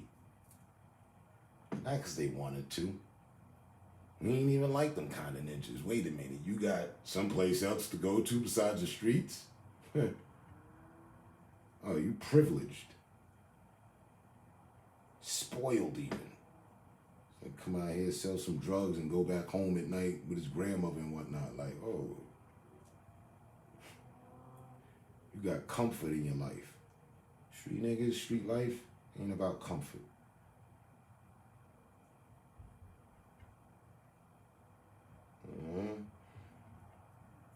But anyway. Boy, they wouldn't want, they would, I don't know if they would or wouldn't. You know what I mean? I tell you what, I'll start my own faction. FBA and them, and get to some of these talks about reparation and all that. It might be a cause for a political movement after all.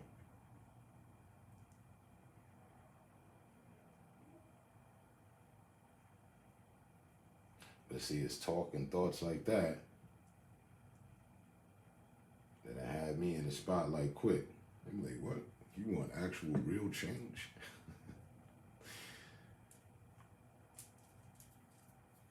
That's what he was talking about. He's laughing at the people that actually went to. Well, he's not laughing, but he does laugh. That went to fight for reparations. Or fight, conversate. Nobody's actually fighting just yet. No one's ever fought. No. Martin and Malcolm fought and we lost the war on that. They were fighting. They had goals, plans. But since then, no one's been fighting for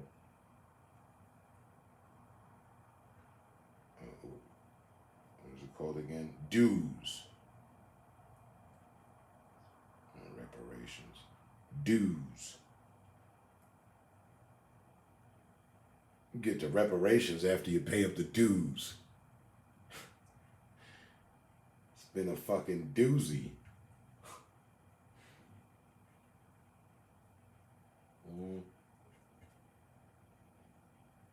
And that's just the one thing that really, you know what I mean, pisses in your every morning bowl of cereal.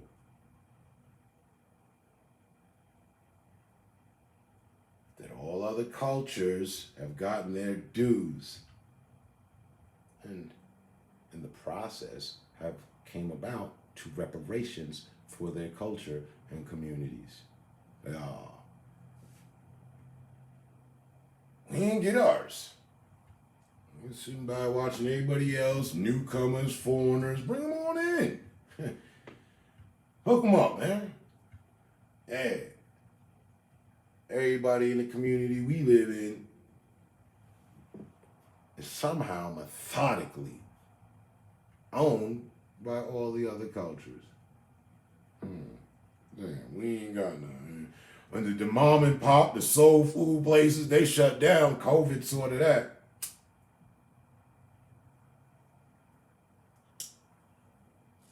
They was hanging on anyway, so casualties of COVID, they ain't coming back.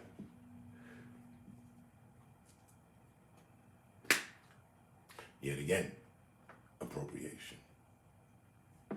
They getting ahead now. They seem to be getting the foot on the floor. Move the floor.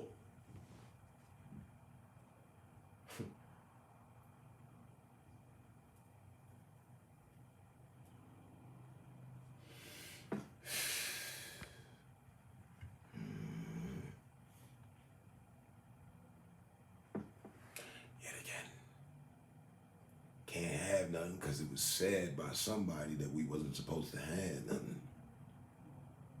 Boy name is Jim.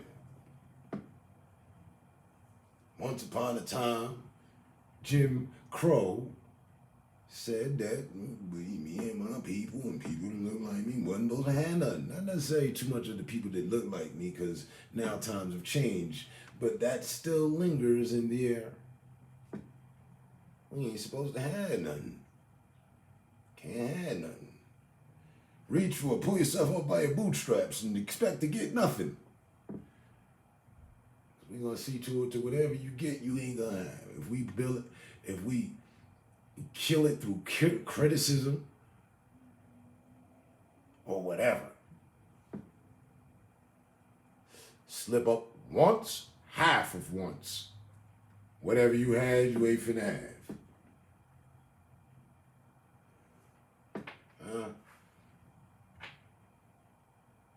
And if you ever so happen to have, oh, you in the spotlight now. Oh, you thought you was living low profile or some shit? Bullshit. The fact that you have something nice and you have black complexion, well, you have become a target.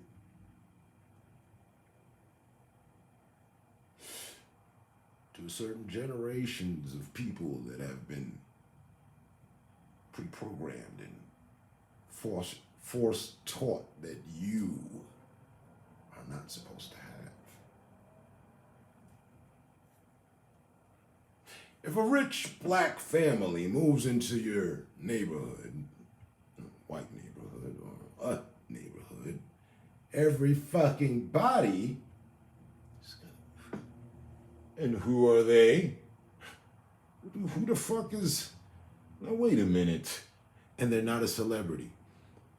But, you know, they're moving in, and you notice that they're moving in and they've got truckloads of shit. And people doing their work and everything. The question is going to start brewing in your fucking mind. Who are they? What do they do? How is this possible? Am I fucking seeing this? Is this America? Just because some rich black family moved in next door to you. Or them. Or anywhere. Oh, is that the Prince of Bel-Air? Huh?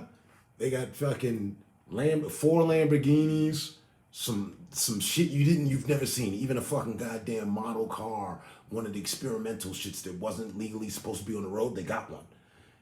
And it's in the fucking driveway. Question you're asking yourself is, how the fuck did this come to be, and who the hell are they? Who are these rich? I don't want, they're so rich I don't want to call them niggas. No?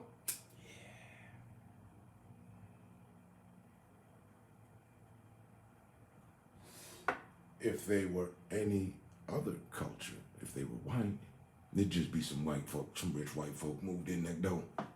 Well, they celebs? I'm just rich white folk though. I did the Google search. I don't not getting anything on the face recognition. They just seem to be some rich white folk.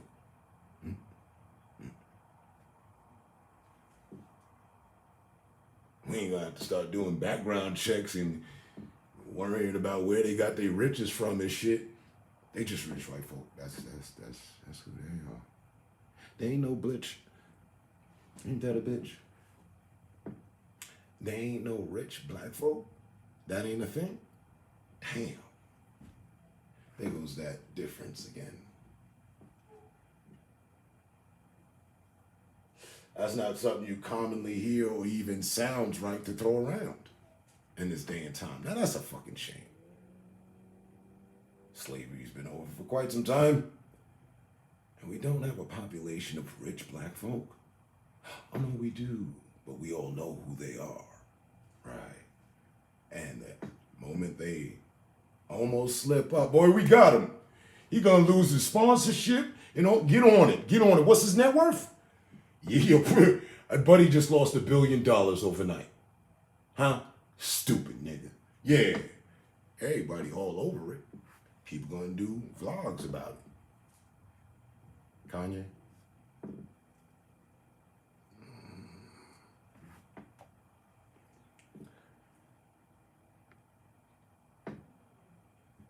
I don't know.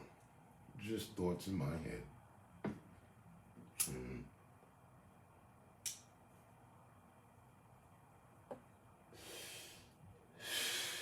Don't look at me for the solution. And don't get mad at me. I'm just a messenger. I'm just telling what I see. Snitching on reality. Damn it.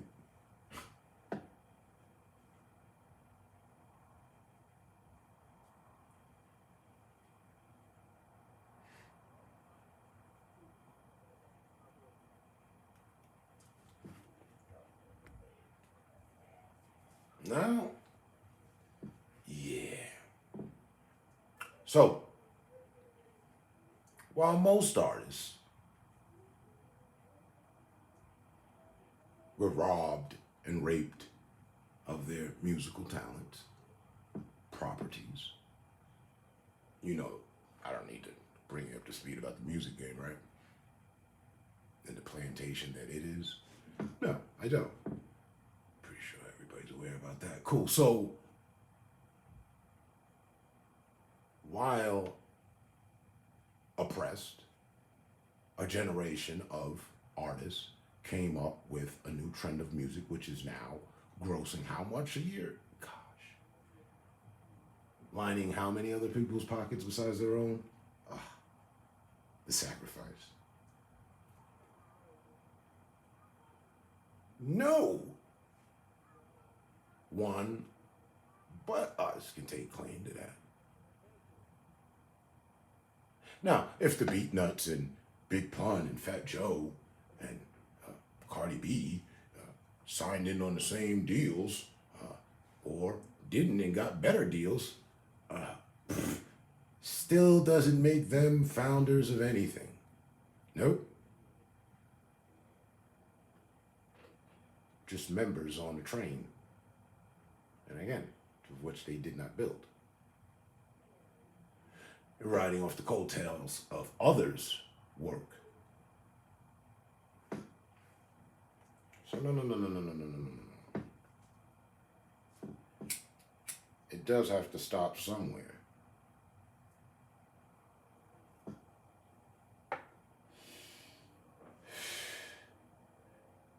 Because when it comes down to a thing of pride, I always see, I've never seen an exception. Every Latin person I know or have ever seen, for what I'm about to say, holds true. They give pride and nationalism to their link of the Latin world and community, be it Panamanian, Puerto Rican, Venezuelan, whatever, they stand by and with their flag. It doesn't have Kumo D, Biggie,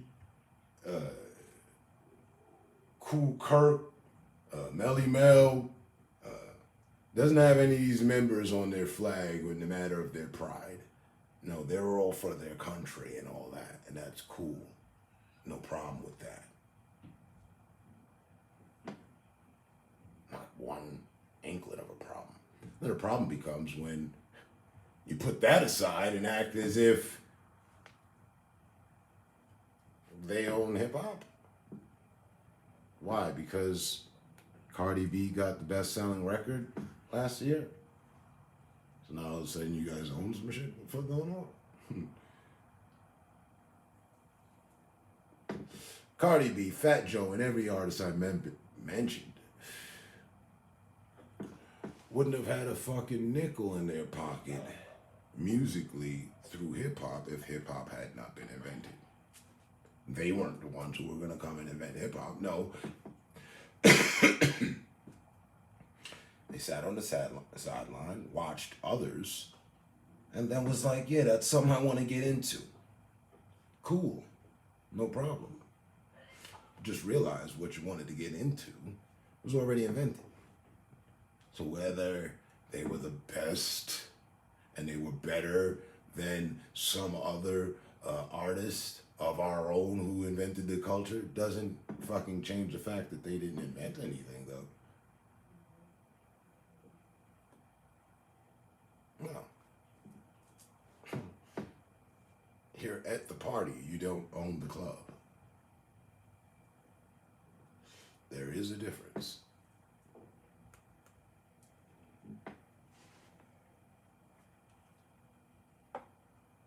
But yet again, another example of people trying to pick the bones off the culture.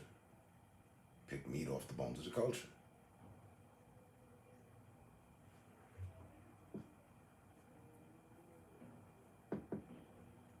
Unfortunately, it's been this for quite some time.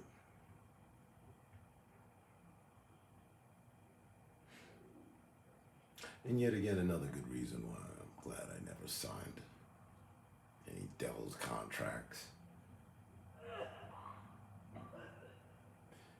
Not really cool with the idea of sacrificing myself to be eaten by the people, if you will. No. My love for music and artistry goes way further than that for money. Money's just an IOU note.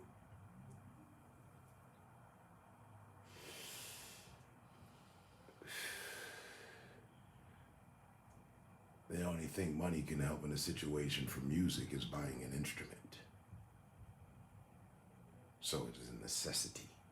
But once you have that instrument, you have to go into a master's degree for it to get where you want to be. Meaning you got to invest in your investment. Money ain't just going to make you happy because you have a guitar. Now you need to know how to play the guitar. And then you could become a rock star and follow through on dreams and everything. If you want to sign the contract, yeah.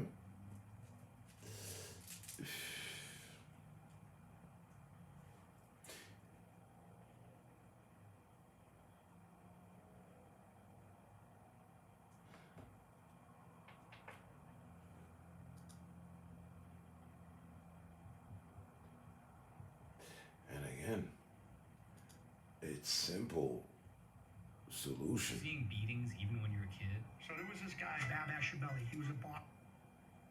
Simple solution. All they have to do is follow the same route that hundreds of others did, which is just to pay homage and respect. No, you didn't invent it, but you were a great entertainer in it. No, you didn't invent it, but you have great love for it. Okay, accept it. Say you originated when you didn't, and try to force that into some truth that it isn't. Nah, that don't work. As you said, appropriation.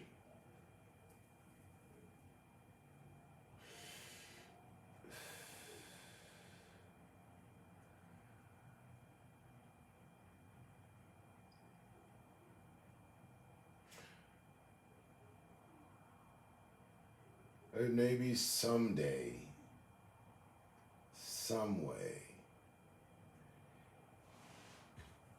because it's so crazy. If you truly love hip hop, then you would follow the foundations of it. And one of the things in it is respect. Like self-respecting and respecting others. Now, while that in itself goes against where it is today with drill music and what have you, to me that also makes sense.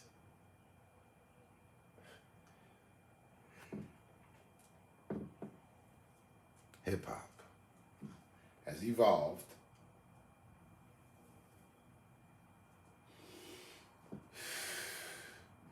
through the changing of trends tied in with the emotions of the times.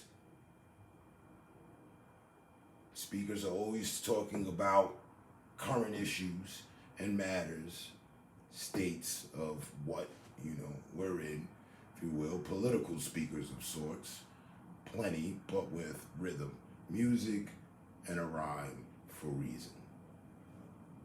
Now, not so much.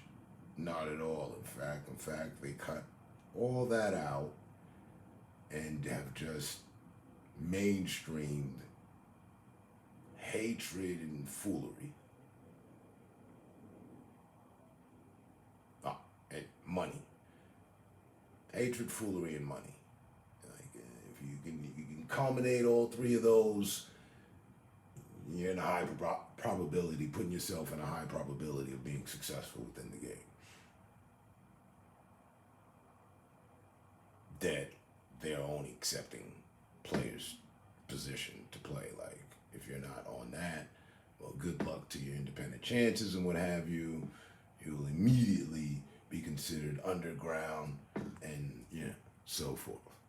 But if you've got a following and your following and your music is violent, foolery, filled with some foolery and money involved, by some way, whatever way that you're proud to talk about, by getting it. Of course, if it's illegal, that makes it even better. Boom. Yeah, you'll get promoted. Yeah. Lil Jazz will end up this year's newest artist on the thing. He got 3 tracks where the music's catching and everything's cool, and then you're like, oh, yeah, I like this Lil Jazz guy. Sales go up. If Lil Jazz is talking some conscious shit, so units ain't gonna be moved. His, inner circle and who they can reach to, but it'll all be on his own. They don't want positive. Yet again,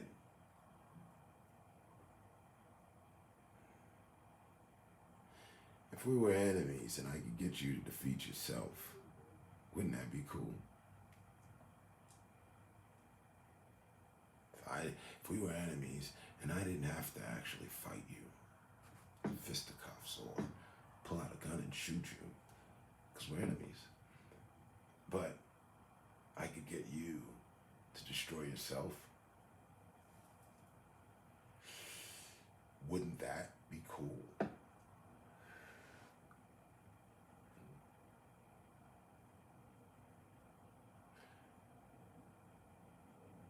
Everybody wants to be heard, so at what cost? Alright, so if you're promoting, your people killing themselves and each other and whatnot, and, promote the war that you guys have made and are going through, alright, cool, yeah, we can get on that, because that'll sell. I know that'll sell. But if the artist is hard as to teach others that they need to stop the war, the senseless killing, that's not gonna. I don't see that getting too much traction.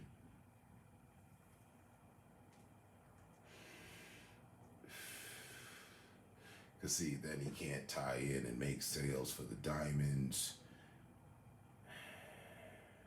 and trucks, the Gucci this, the Gucci that, So now, the exotic cars. It's funny what hip hop has been turned into from what it once was.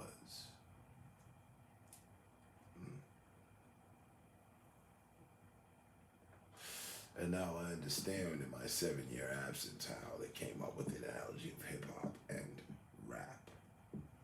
Rap something different. And I definitely say if it was a war, well, rap won. To hear an artist just show talent through lyrics, conjuncting and connecting words over rhythm and beat, that's hip hop. Hip hop can extend out to the point of storytelling. Rap, apparently something different. I still see it as one and the same, honestly. It's just the artist is focusing on the mainstream topics,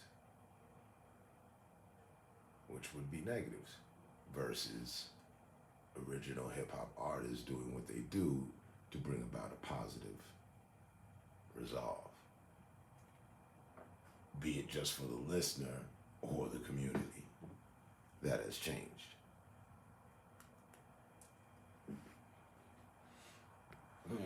You're in luck.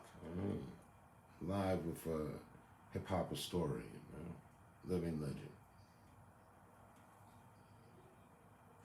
Again, I was there when the cardboard was laid down and breakdancing and all that. Yeah.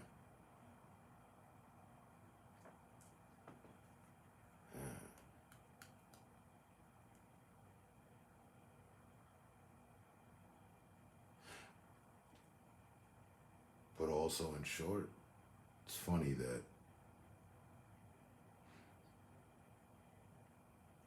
again, the appropriation, all that's been taken from a few poor kids in the ghetto, came up with a new trend that went global. Came up with the entire own music genre. Nothing else like rap. All the other instruments and all the other genres are used by hip hop, rap.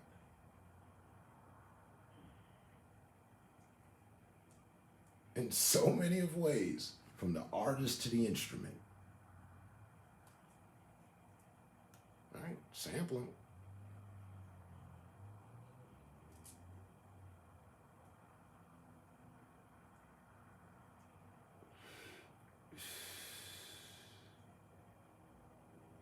Pushed down to nothing, came up with an entire global sound. There's not a place on this planet you cannot go and not have someone know about rap. To some extent. Right down to the fact if it doesn't have influence right over the country itself, and everyone in Germany is rapping, or Korea, or wherever, for what started in the Bronx.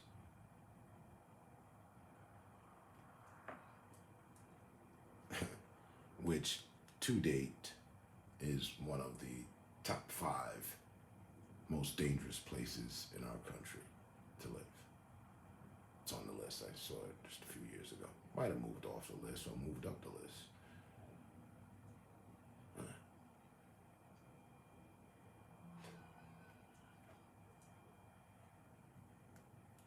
So...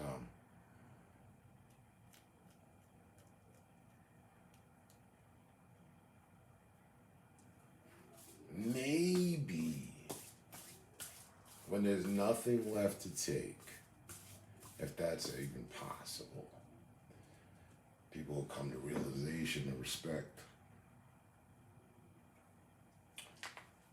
for others and their fellow men and women and themselves.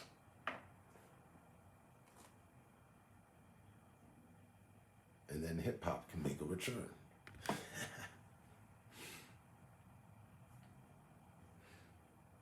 In the meantime, me and myself, I'll continue to call it as I see it. 3 minutes to 11. I'm chilling. End of the week. Good week. Non-problematic. I like those weeks.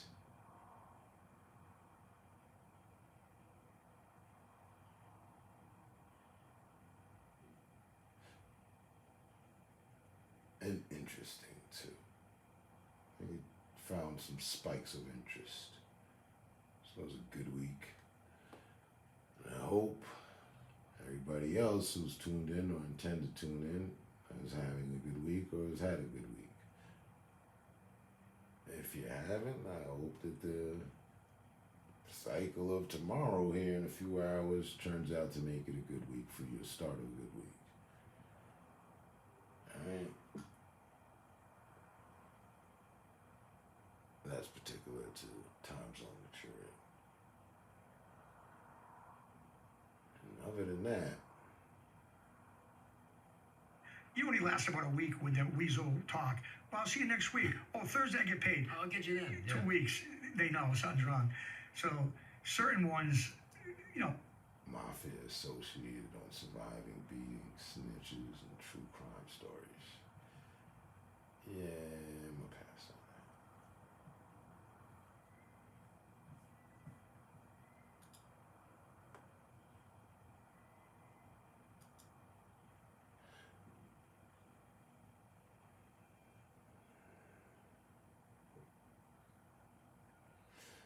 that. Me, myself, as far as current events go,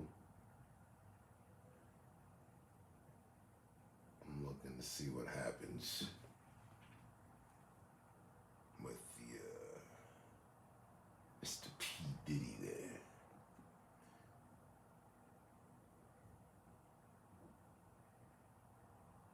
Because again, prime example, Tupac and Biggie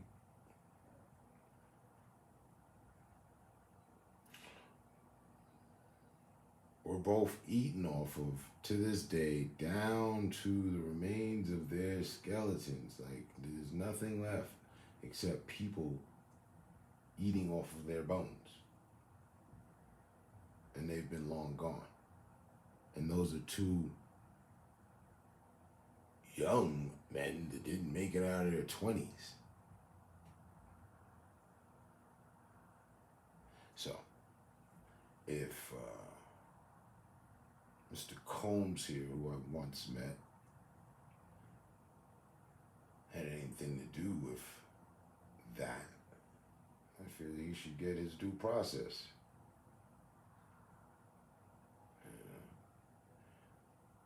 There's the idea of having so much money that you can get away with murder is nonsense. OJ didn't. And aside, I just mentioned OJ, not even to keep black, many people who were rich, committed murder, paid for their crimes. So, my gut has always told me he has way more involvement than what he has led on to. That's just Diddy alone.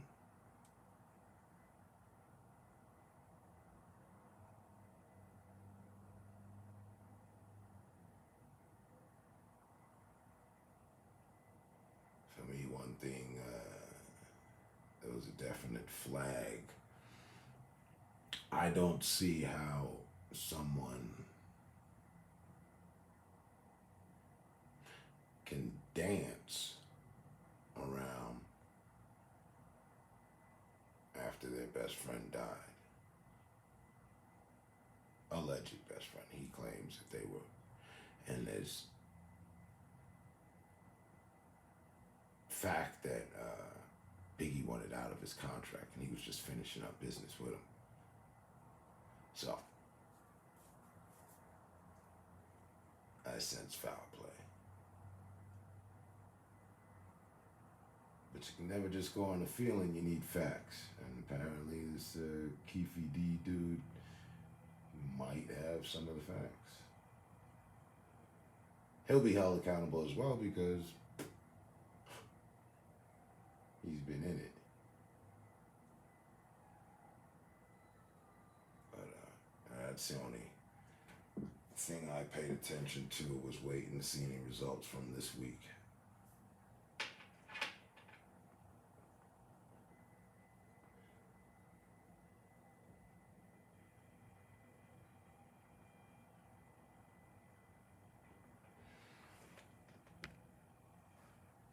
I hope they get his ass for him. And Tupac. There's one thing for him to do. Them both is another. Well, any.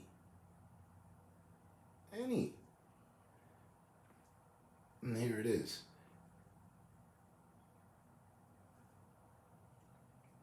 I'm hearing Sean Combs, P. Diddy put out an offer to the streets. If anyone brought him a death row chain, he'd pay them for it. I had wondered where that came from. I'd heard that in different people and different chains and shit, but apparently Mr. Sean Combs invented this trend.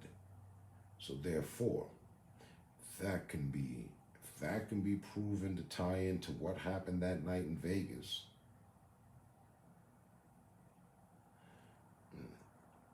he's in trouble there alone. Now, I think it goes way more than that. Right? And just know this. MC Hammer, can't touch this, was a gangster.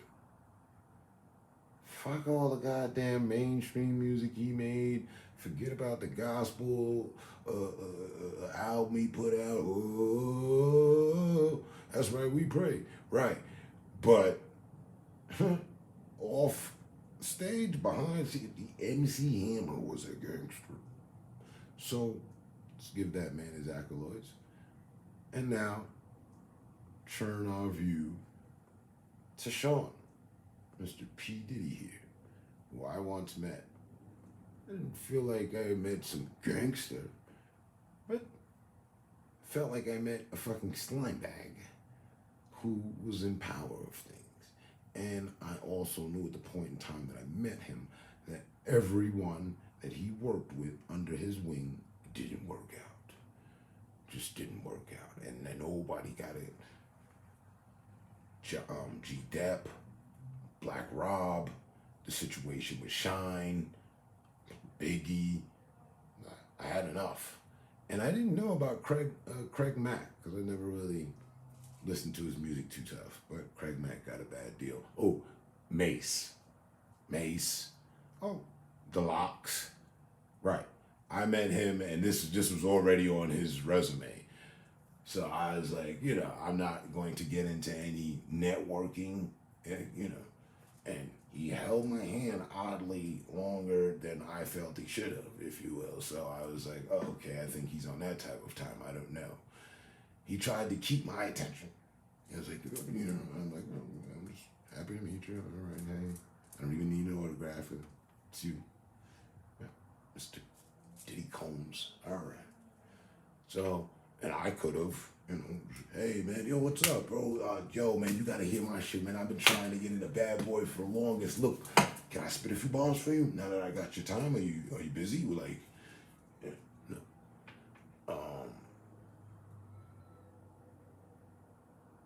he had to be honestly next to Spreewell and Nas. You know, I never really thought about this, but he's up there in not good vibes that I had with celebrities I've met.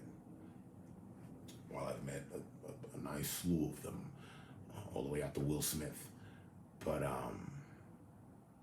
Exhibit, that day, I met Exhibit, I met Tony Toka,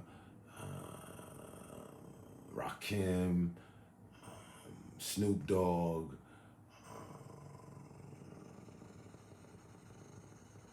Left Eye, may she rest in peace, Tiny, yeah.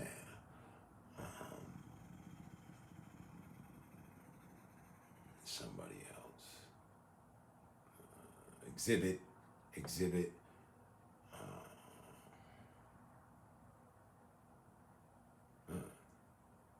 and Puff. Yeah.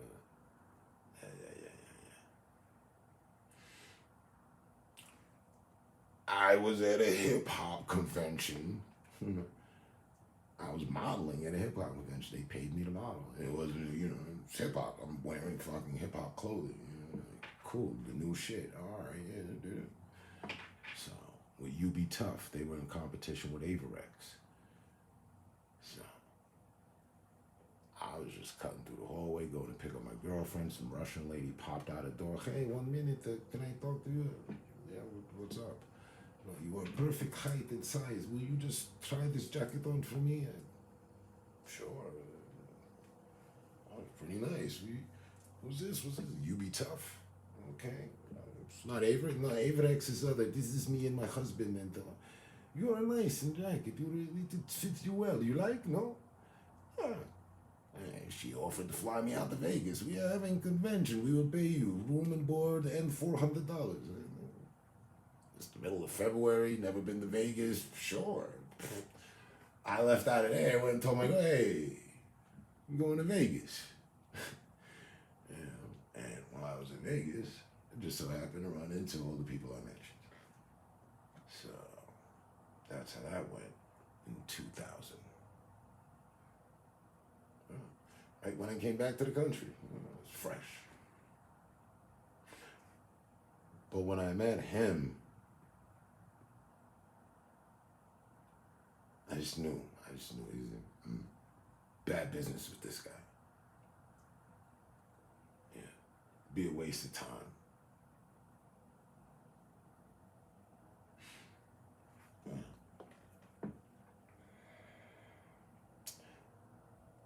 He was dealing with Gorilla Black. He was dealing with Gorilla Black at the time that I met him. And I also found that a bit atrocious. Wait a minute. You're trying to find an artist to replace Big E. He sounds like him. No shit. I mean, but he's not him. So, like, what are we doing here? You know? That's some low ball shit. Let your man rest in peace. It's 2000, right? He was working with Gorilla Black. I thought that was pretty foul. You search up Gorilla Black, you check his music, you think you were listening to Biggie.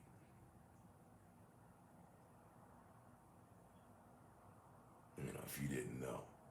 Like, I could put some Gorilla Black on and you'd be like, oh shit, I never heard this track of Biggie, right? Because it's not Biggie.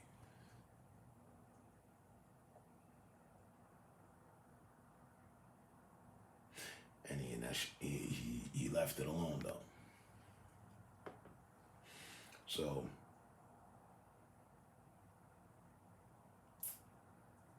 again, him, I figure, should being in jail was his karma for Pac. You know, ultimately. Now you'd say, what about Biggie though?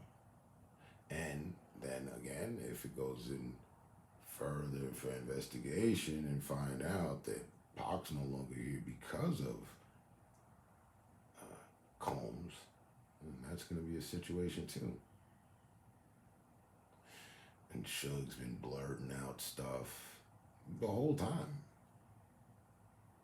Just, indirect never direct, but a lot of indirects, to state that Pac's killer is still out there and all that. So, and let history reflect with the passing of artists in the hip-hop rap industry. They are always plotted on to the point that their pattern and path was known, their route was known. Like, these anonymous hitmen pulled up, and it happened to be the day that the artist didn't have his security with him, and all this other fucking weird shit that shouldn't be, which points to it being set up.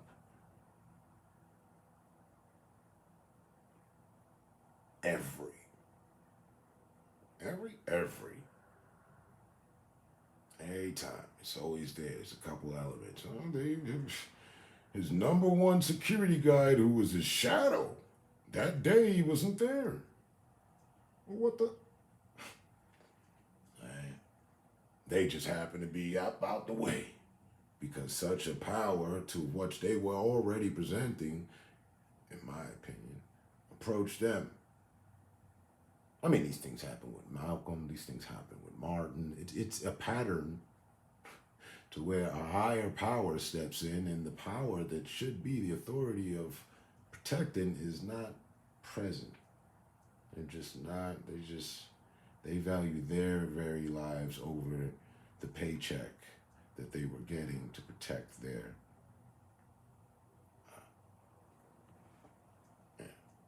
person, package, assignment. If the higher ups deem it, then you best believe it. I mean, there's many theories about who did what to whom.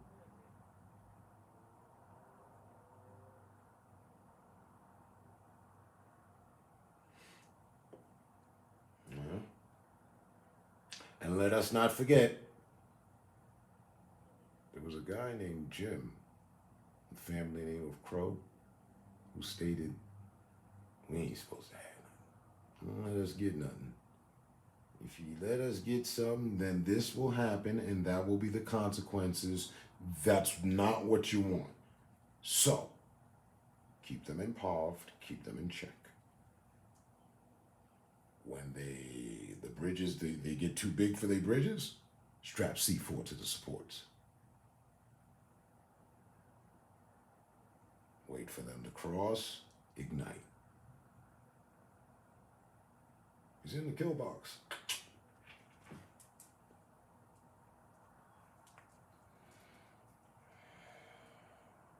I mean, I ain't blaming it on our government. I'm just saying, there's a pattern I've noticed with all those situations. So,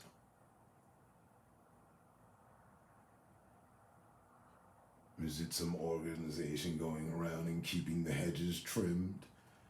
You know, can't have any growing further. You gotta keep all things even. Simpson.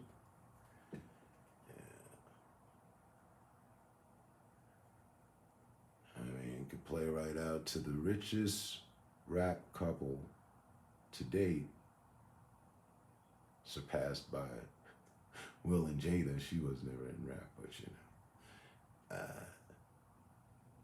know, Kanye and Kim, and the winners are Beyonce and Jay. The rumor has it, you know, allegedly they're into some other shit that supersedes and it kind of just buys them a certain protection from those type of happenings and sad, tragic endings to certain artists' careers. Like the fact that Jay is on a documentary, seen it with my own eyes, dancing and doing his verses with a world-renowned Satanist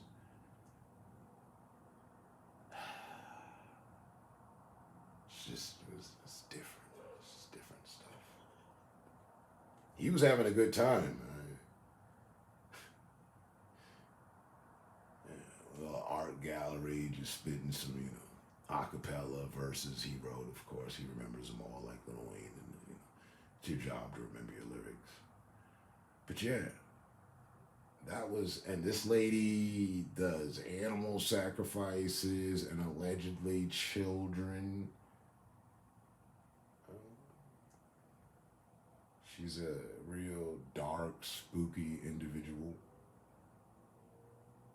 Yeah. Kind of woman you wouldn't be advised to leave your children around.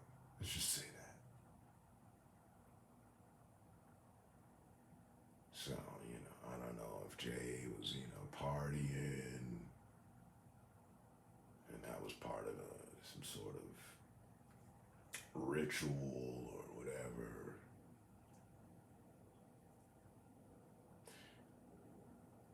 The lady he chose to walk down the aisle has said that she sometimes becomes possessed and an entire entity takes over her creative process and expresses itself through her music.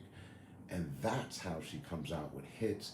And then she's returned to her former self, who was nothing more than a mere down south girl in the gospel section of things. I mean, wow, that's deep.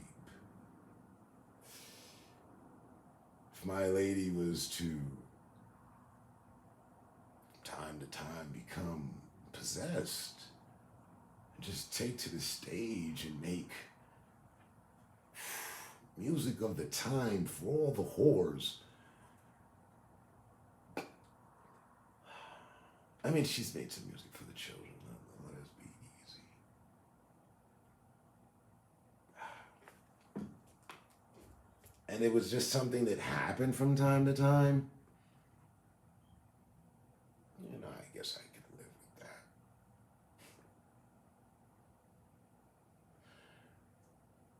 It's different.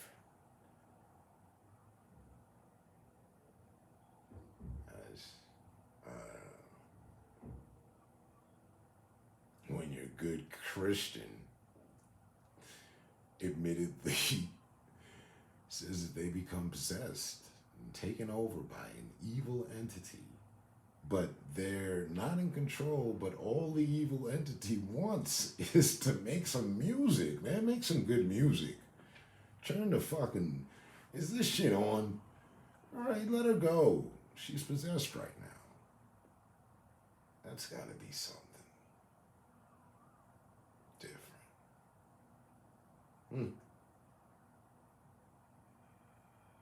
From selling crack in the streets of Brooklyn to rolling around with possessed women, it hits different. You know why black kids don't get possessed? Because their parents beat the devil out of them. That's why I'm in my angelic phase.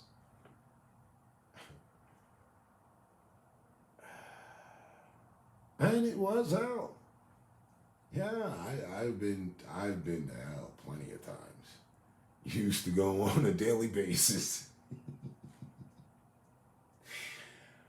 Yeah.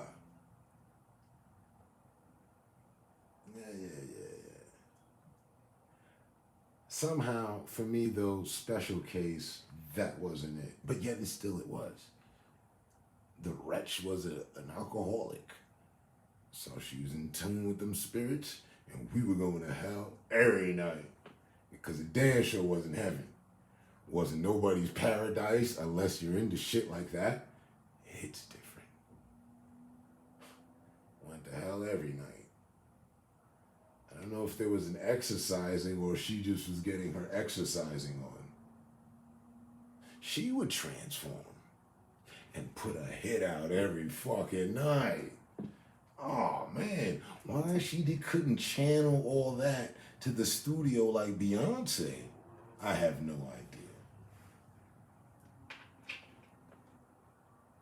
She had Diana Ross to look up to. Well, I mean, is Diana Ross a Beyonce? You know what I mean? You know, are they two different worlds? Oh, dear Jenkins.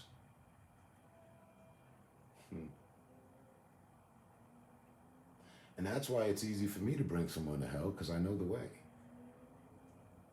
But I don't encourage it. I'm not looking for somebody to bring to hell. I be trying to motherfucking, avert all that. Hey, listen, just don't be fake with me. We'll end up in hell. I should have said that right off the bat. I mean, what does he mean? Like, if you're fake with him, you're gonna end up in hell. Try me.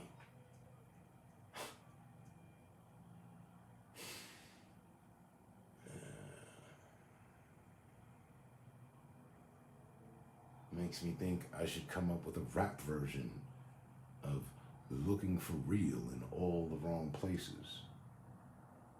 Spin-off from Buddy's shit, Looking for Love in All the Wrong Places. Speed up the tempo, drop in some bars, and now we looking for real in all the wrong places. That's a double entendre.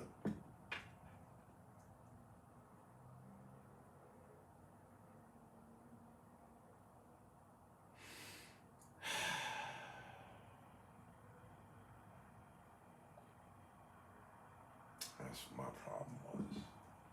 What could be is. No, it isn't. I found real. Right.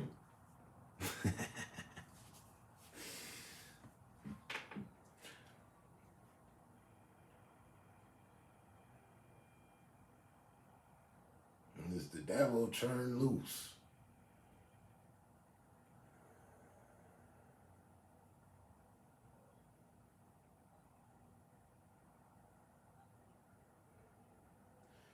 Oh. Okay, wait. Well, was that what was going on? Was there some leftover chatter from the Mexican independence? Was it Mexican Independence Day recently? I thought that was May 5th. Hey, is there some other reason why there should be the music and parties been going on until 6 o'clock in the fucking 8 o'clock into the fucking goddamn morning? Pardon my French on what's left of a Sunday. I woke up the other day, these dudes had the PA system.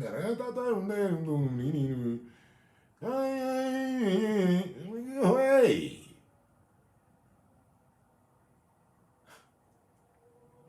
I swear I would be wanting to lean out. Hey, Jorge! Some of us are trying to get some fucking sleep. You know.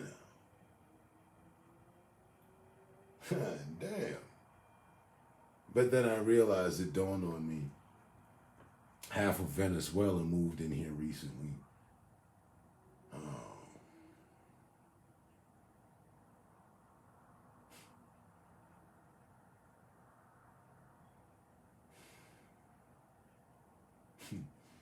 You know, the whole immigrant thing. I think they've been stationed here. Yeah. Somehow. I walk out thinking it's a little Tijuana around this bitch. I'm gonna remind myself.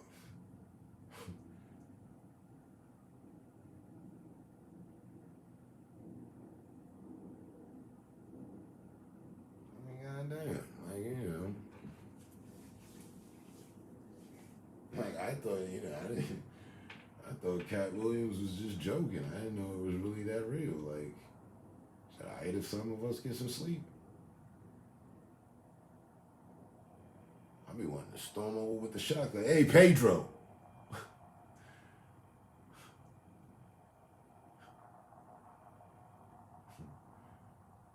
Yeah, I just throw a fucking name in the wind. I'm figuring 9 out of 10 chances I'm right.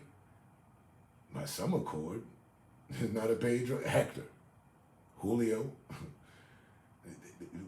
Listen, who the fuck is in control here, man? Shut this shit down. Bring it down a whole lot of decibels, man. What the fuck is going on?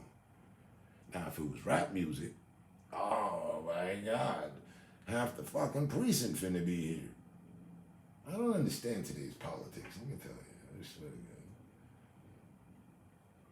God. If I fucking crank this baby up right now at 11:27 and don't turn the fuck down, I'm on my Lil Jon shit. Turn up, why not, until fucking, I don't know, 9 o'clock tomorrow morning at 10 o'clock. You know, let's push the levy. I'll have the fucking SWAT team down there. Are you kidding me? In Venezuela, the music is better. I've never been there, but yeah. Imagine, and there's some sort of time restraint to what the fuck, you know, and how loud we finna play shit. If it's actual people playing shit, okay. If it's some dude screaming and pouring his heart out to what sounds to be like fucking Latin cowboy music, I don't know. It's just not for me. Essay. Little Hefe, you know, with the gold guns and shit. Listen, man, I don't care how much the fucking family weight moved or what kind of problems you're going through, man. Turn that shit the fuck down. It ain't that much celebrating in the world. Or maybe there is, but keep it to a fucking minimum. Turn that shit down. God damn.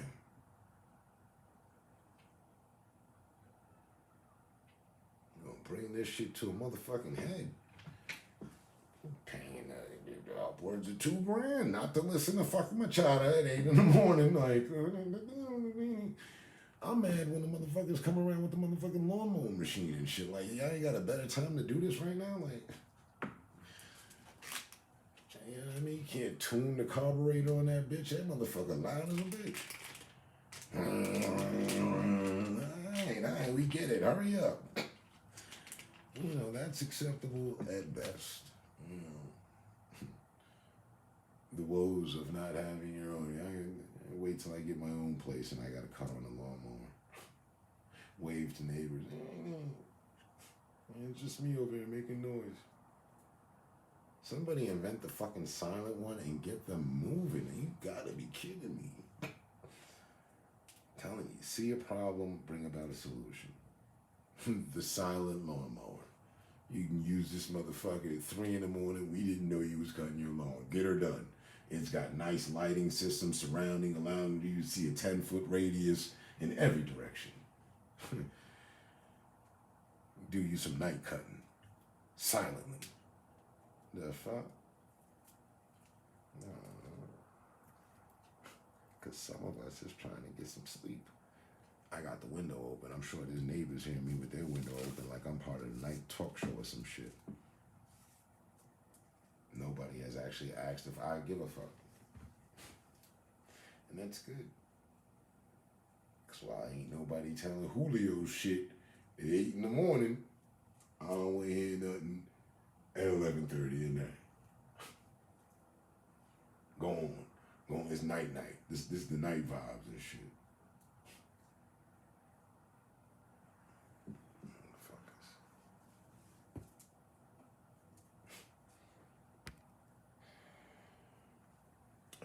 Literally, I pulled weaponry on my neighbor a few years back. Yeah, they was up there. All right, cool. You know, until throw up mixed with Corona, mixed with I don't know what the fuck that is, spilling onto my motherfucking goddamn little area of solace and shit. You know, and hey, what's going on? And dudes was up there, hey, yeah, alright. Knock. Hey, Maria, you need to bring this shit down. Shut it down. Operation fucked up. You got your people leaning over the side, throwing up and shit. What the fuck is going on here? Huh? Threw up on my kid's brand new bike. Now who the fuck who's gonna get the smack? Huh? The fuck? Apartment lifestyle shit.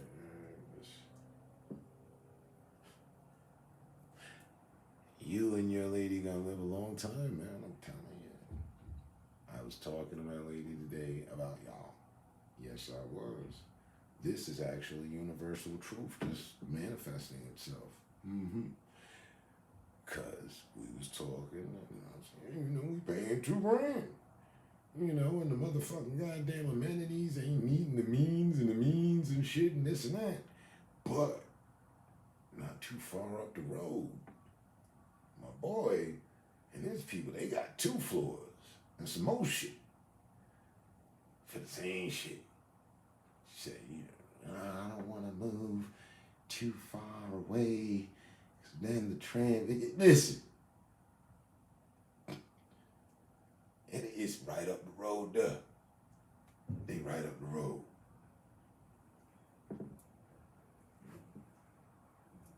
You right up the road. I mean, it is, I think, 20 more minutes up the road. But you right up the road. Get 2 floors and all sorts of amenities, bells and whistles and shit. Well, she said that too, though. She was like, yeah, no, you move more up the road, you get more. I said, what do that, you know? She on her, I don't want to move away from the city shit. Well, I'm gonna have to give a dose of reality real quick. We ain't in New York no more. This city ain't even a city. Newsflash. It's a goddamn town. A village at best. Capitol Hill. Don't even seem like it's on any sort of hill that I feel like I'm on when I'm there. Fuck. Mind you, can we do the history of Capitol Hill while we keep it real? Have any brothers been hung there? I fear there just might have been. I don't know. Did they ever hold hangings down in Capitol Hill? Oh. Down at the town square. You know, back in the day of the wagon. Before all these horses running wild in yonder, down Front Range. Did they ever have any hangings at Capitol Hill? Question to the community. Oh, damn.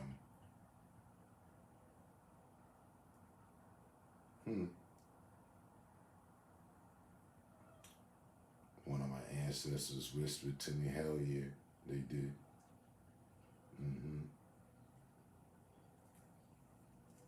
What's that? He said, fact check. There wasn't nowhere in any state where niggas wasn't hung. Back then. There was no state where a nigga was safe from being hung. Not even America. Not the good old states of the United. No. Niggas was getting hung everywhere. Because if there was a state or states free of hangings, I'm pretty sure my people would have wisely migrated there and tried to stay safe and just stay within the parameters of that state, of those states.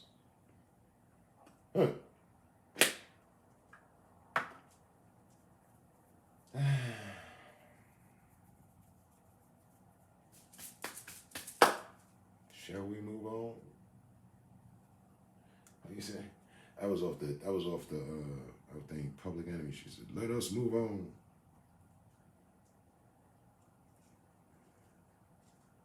Take a sample from Martin.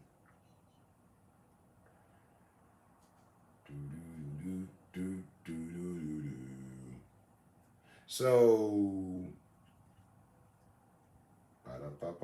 gotta love it. Reparations need to happen. You know, dues need to be paid. Of course. It is the rightful thing to do.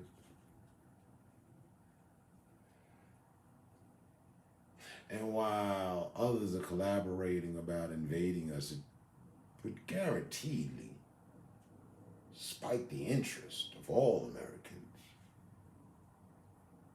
to guard this very blessed land. Now I say to thee, if they were to pay we, see, we would fight from land to land, to sea to sea. and we will believe in thee. Red, white, and blue. Oh yeah. Me and you. And then, yet again, make America great. Oh, shit.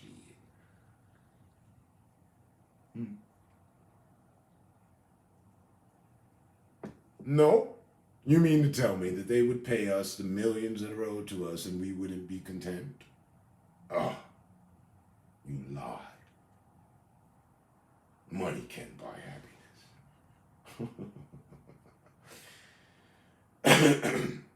Because I'm not taking mines and going to Africa, or well, I might go back to France.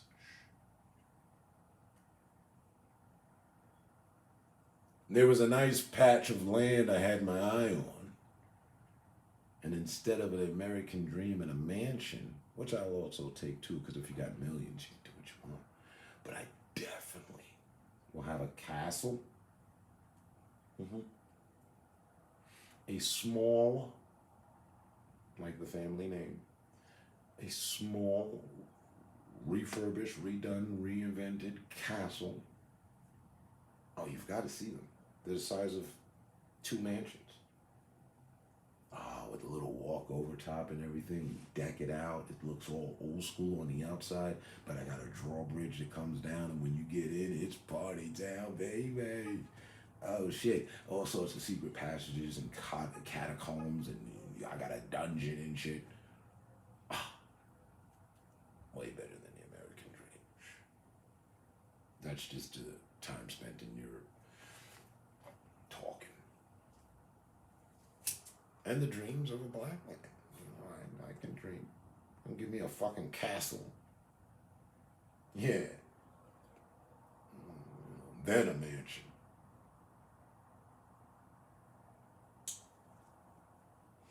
I'll pass on a mansion, get a nice townhouse. What I really like is a penthouse. Down in New York. Why not? Oh yeah. I deserve a penthouse in New York. Just the skyline, you know, wake up. It's like I'm in the fucking clouds. I'm in one of these buildings that are actually renovated out for the rich and shit, and I can afford to live here. Oh, that'd be awesome. Just wake up in the sky, you know? Not deal with the mere land dwellers.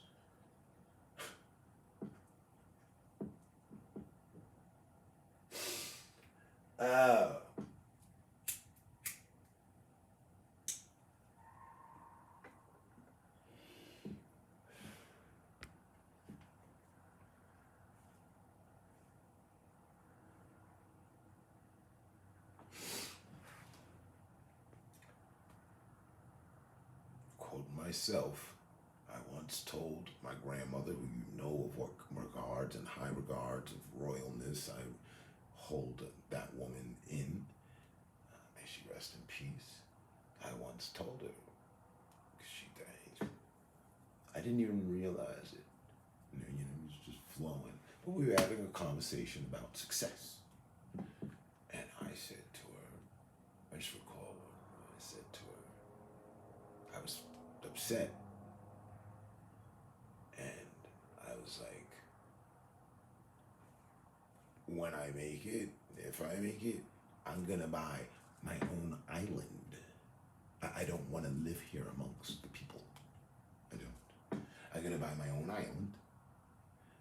And she was like, what are you gonna do, have stuff flown in? Yes, I will have my supplies flown in. My island will be guarded. You will have access. You can live on the island. I mean, if you want to stay here, I'll fund everything. You'll have the cooking crew. That Jaguar you wanted, I'm destined to get it. But I'm going to be on an island that I own. Because the 40 acres and the mule thing, it just wouldn't work out. It's too crowded. I'm going to take to my own little peninsula.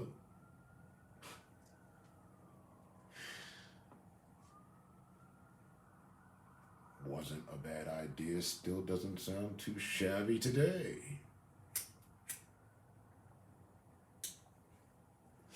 With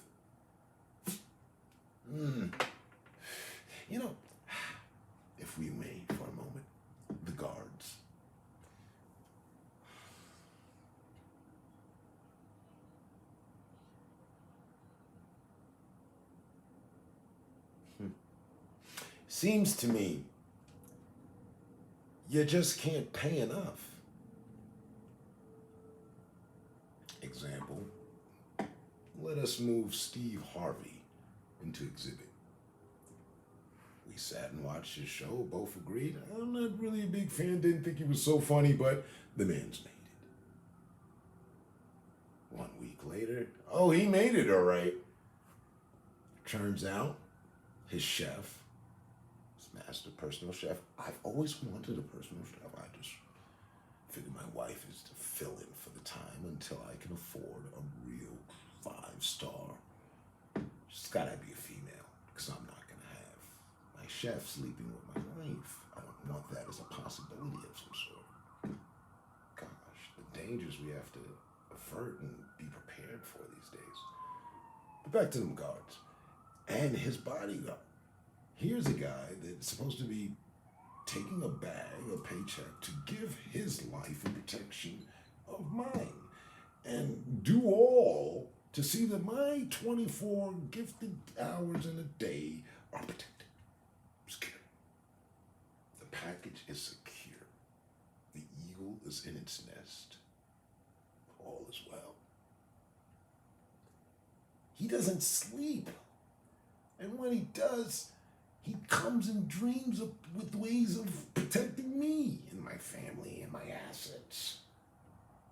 I have set aside for him room and board. And how do I get repaid?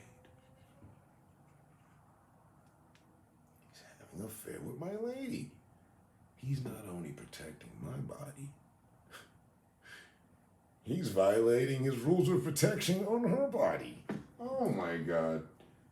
So, my solution, because where there's a problem, you have to come up with a solution. Inventor's mind. I'm going with AI. Let us push the levee. I want a smart home protection system that recognizes people that I authorize permission, granted access to my island. There's signs, and it's known. I'm gonna have it known. I'm that known, so don't pull up on my shit or you will be shot. Per the system. Just the way things are around here. And pray that I never get hacked into and, nobody turns my system against me. Have to install some deep, quadruply encrypted failsafe for that. And we'll be good. Me and my devices into the future.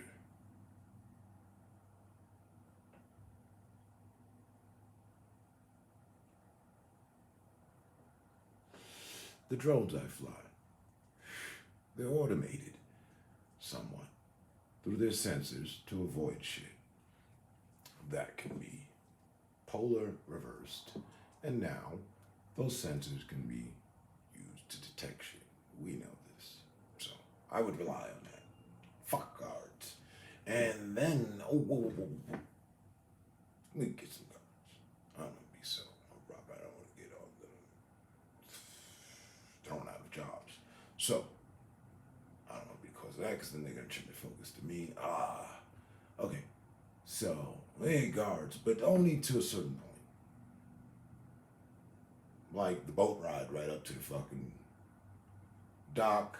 From here in, we're covered by all sorts of weaponry that I'm not even going to give you full detail on. Just no, don't aggress me. All right, cool. Return back to whence I came. Use them for passage. No more live-in situation, guards moving with us. Oh, Joey, he's been with me all my life. What the fuck that? We're high-end private organizations to move us from point A to point B. And into point C, we'll take it from here, see? Yeah, that's the ticket.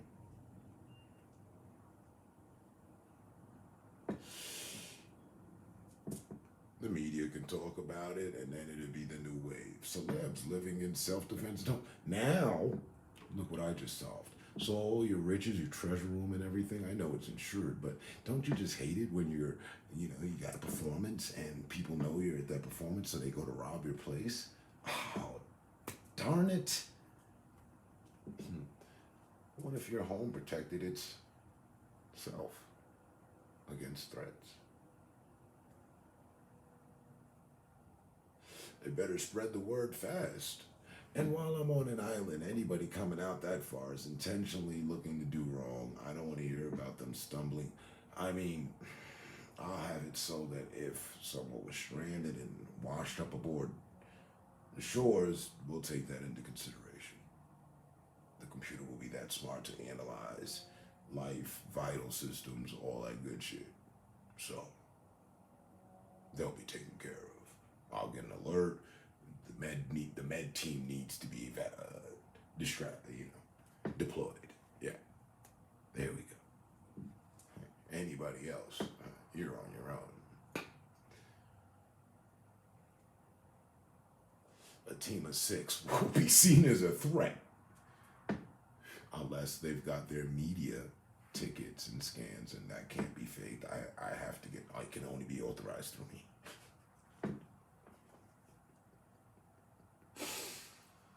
And even still, no weapons on my island. Weapons can be detected. Oh, that would be awesome. You could just have your own protected space and land. Peace of mind.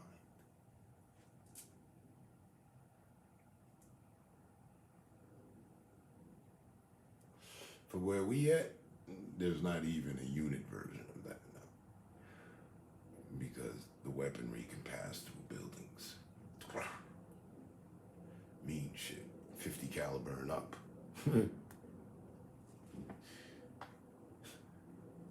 Military grade protection. If the Russians ever come over to invade, all that matters to me is the supply that we got on ammo. He ain't coming in here. Hey. No, man, they'd have to, missile me out. But, if I had my money right, we'd have anti-air shit and all sorts of shit on my island.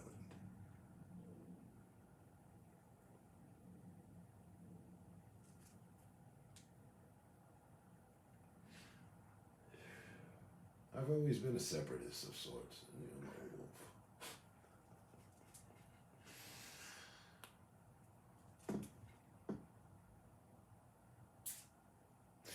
Are there any new downloads on a crime, whatchamacallit? Because the shuffling of the games is a problem for me right now. I'm keeping up with the latest, and then I have to put other games down.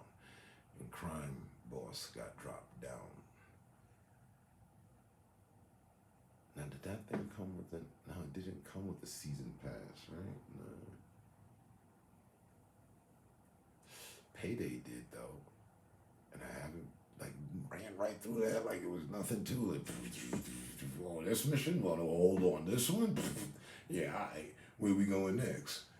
And then it just became pointless to play. I don't enjoy replaying any of it. I just want new shit.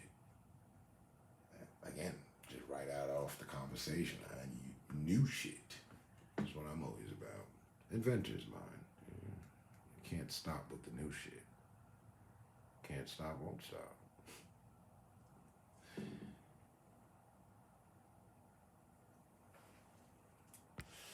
And by the way,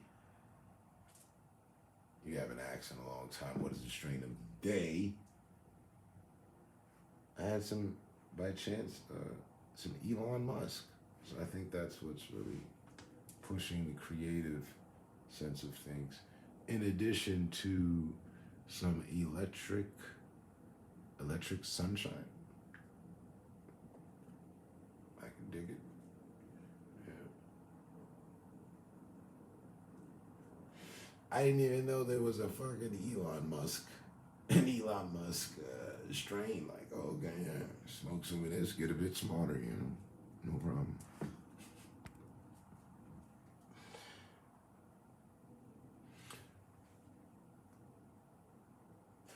And it's not a guarantee that if you have guards, they're going to actually try to have a relationship with your wife.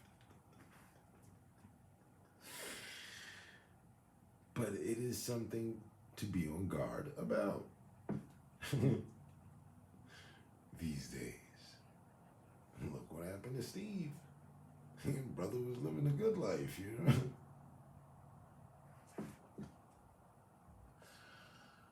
Oh, man. And again, my point. Yet again, reaffirmed. You can't have nothing. You can't have it all. Wasn't good enough. Because he ain't cooking the meals or he ain't protecting the body or something, walking around packing a gun. He ain't man enough. So she slept with the chef and his bodyguard. The fuck? But then again, we have to also look at Steve. He was a wild boy.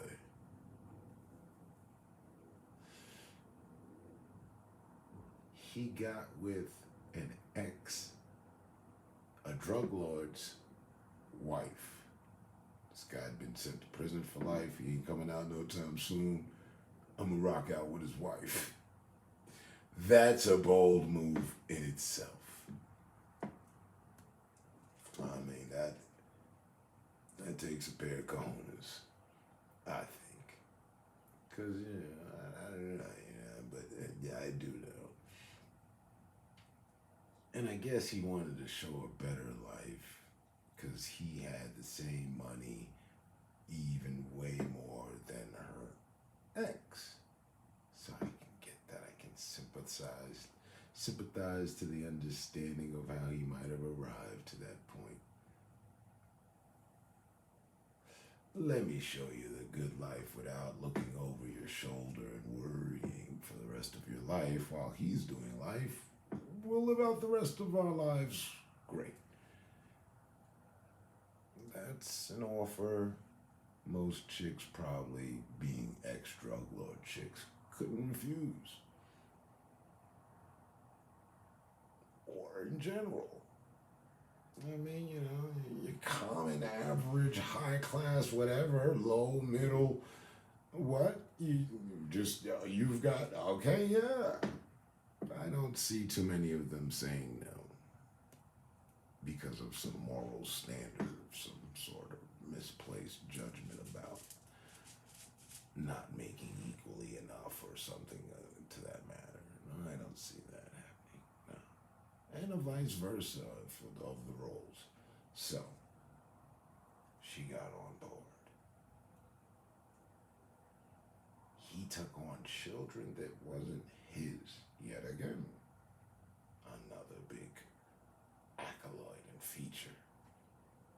That in itself also is big. I hold high regard and respect to it because if my mom would have never told me, I would have never known that the guy that was playing my dad really wasn't my dad, but was my dad. It hits different. So, I don't look down on them at all for it. In fact, I know it takes more strength than that of making your own. In addition, or if to say equal. But even if you have your own and then more, that's more. So that's more of a challenge for a man. And I respect him for that, yet and still. And stepfathers, yes.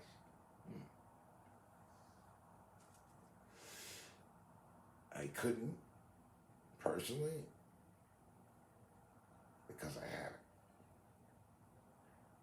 There were possibilities, but I chose not to. We were very early, like newborn children. I'm like, where's the dad? He's in jail or not around. And she's digging me and she's got this kid with her. It's like,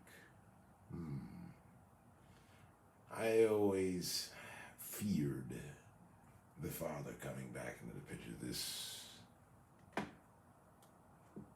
imaginary but real dude that I don't know. And I always backed away from a situation in my experiences. No, that's just what happened. That's just what it was. So, I only speak from experience. And while again, I believe my stepfather to be my father, and actually he was. He did most of the stuff that my dad was supposed to do. And I forgive him for his shortcomings, and my dad's too. I see the challenge. But back to Steve. He took on 2 children that wasn't his and made all of what can possibly be cool from life to offer for them, which also was cool. And I would say expected. If you're going to take care of the mom, you're going to take everything that comes with them. Cool. Especially if you're Steve Harvey and you can afford that, and I'm sure he could and did. He also had a story of struggle before he met her. It's fucked up that his bodyguard and his chef, the guy that he paid to protect him and to prepare his meals, was sleeping with his lady, who he saved from the ghetto. Some people call him a simp. I'd say he was a fucking unspoken hero. Unsung hero. And they shit in on his shit. And the lack of respect, if I were him, I'd pay a fucking goddamn hit squad and have some people fucking put in the dirt. But damn it. That's just me.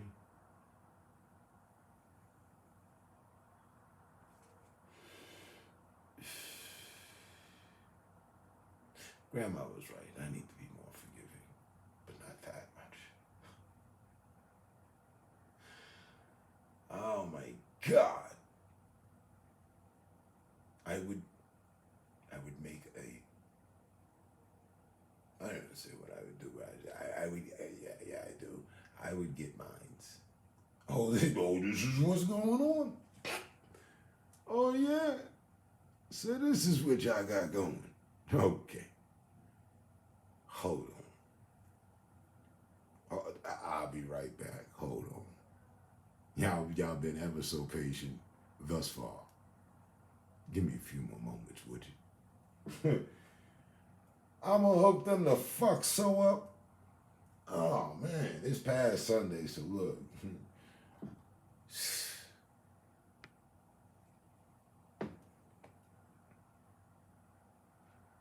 Yeah, well, there was a new $10 deal. Oh yeah, yeah, I saw that. I knew that.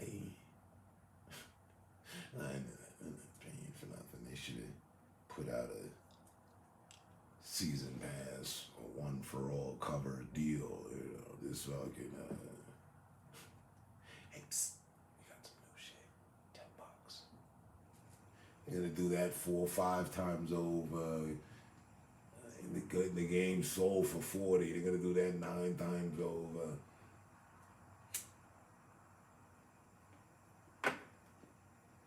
And at the rate that we ran through for what we were given, I'm not sure if I'll wait until there's like fucking 4 of them. All right, I got $40 here. Let me see how many missions.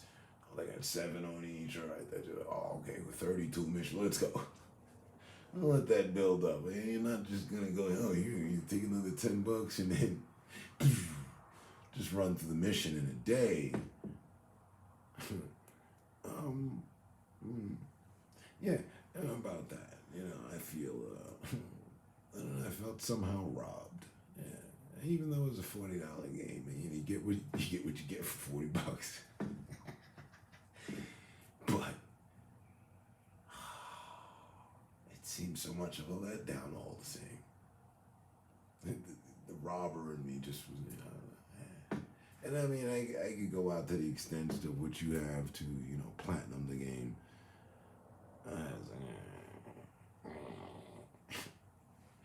Or max out every character.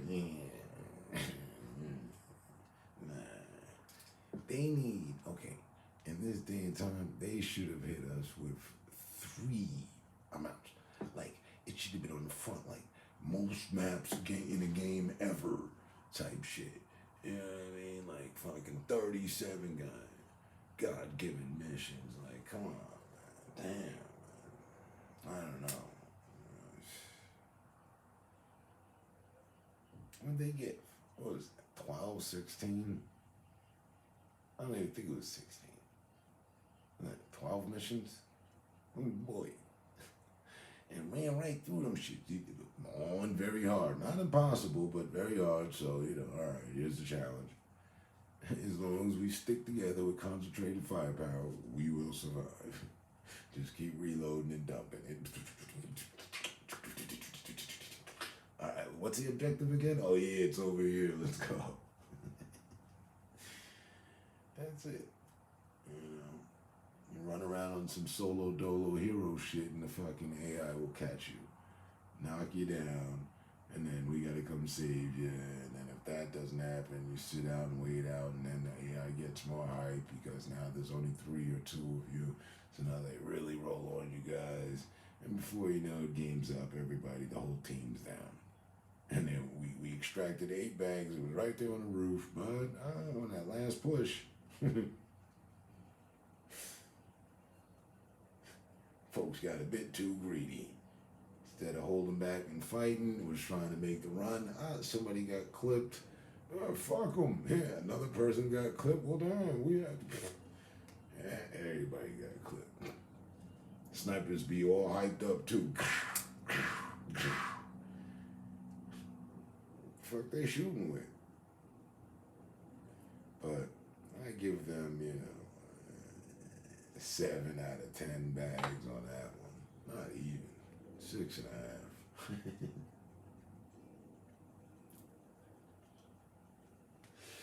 There's nothing new. It was like playing a game that we should have got years ago. Being honest. And of course, I'm always being honest.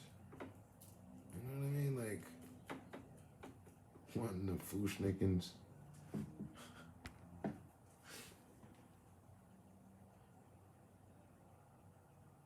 Roger that. Me too, as I put out the blunt. I was thinking to myself, yep, I got one more fare to get. And then I'm going to turn in legit 195. What's that? 3. Cool.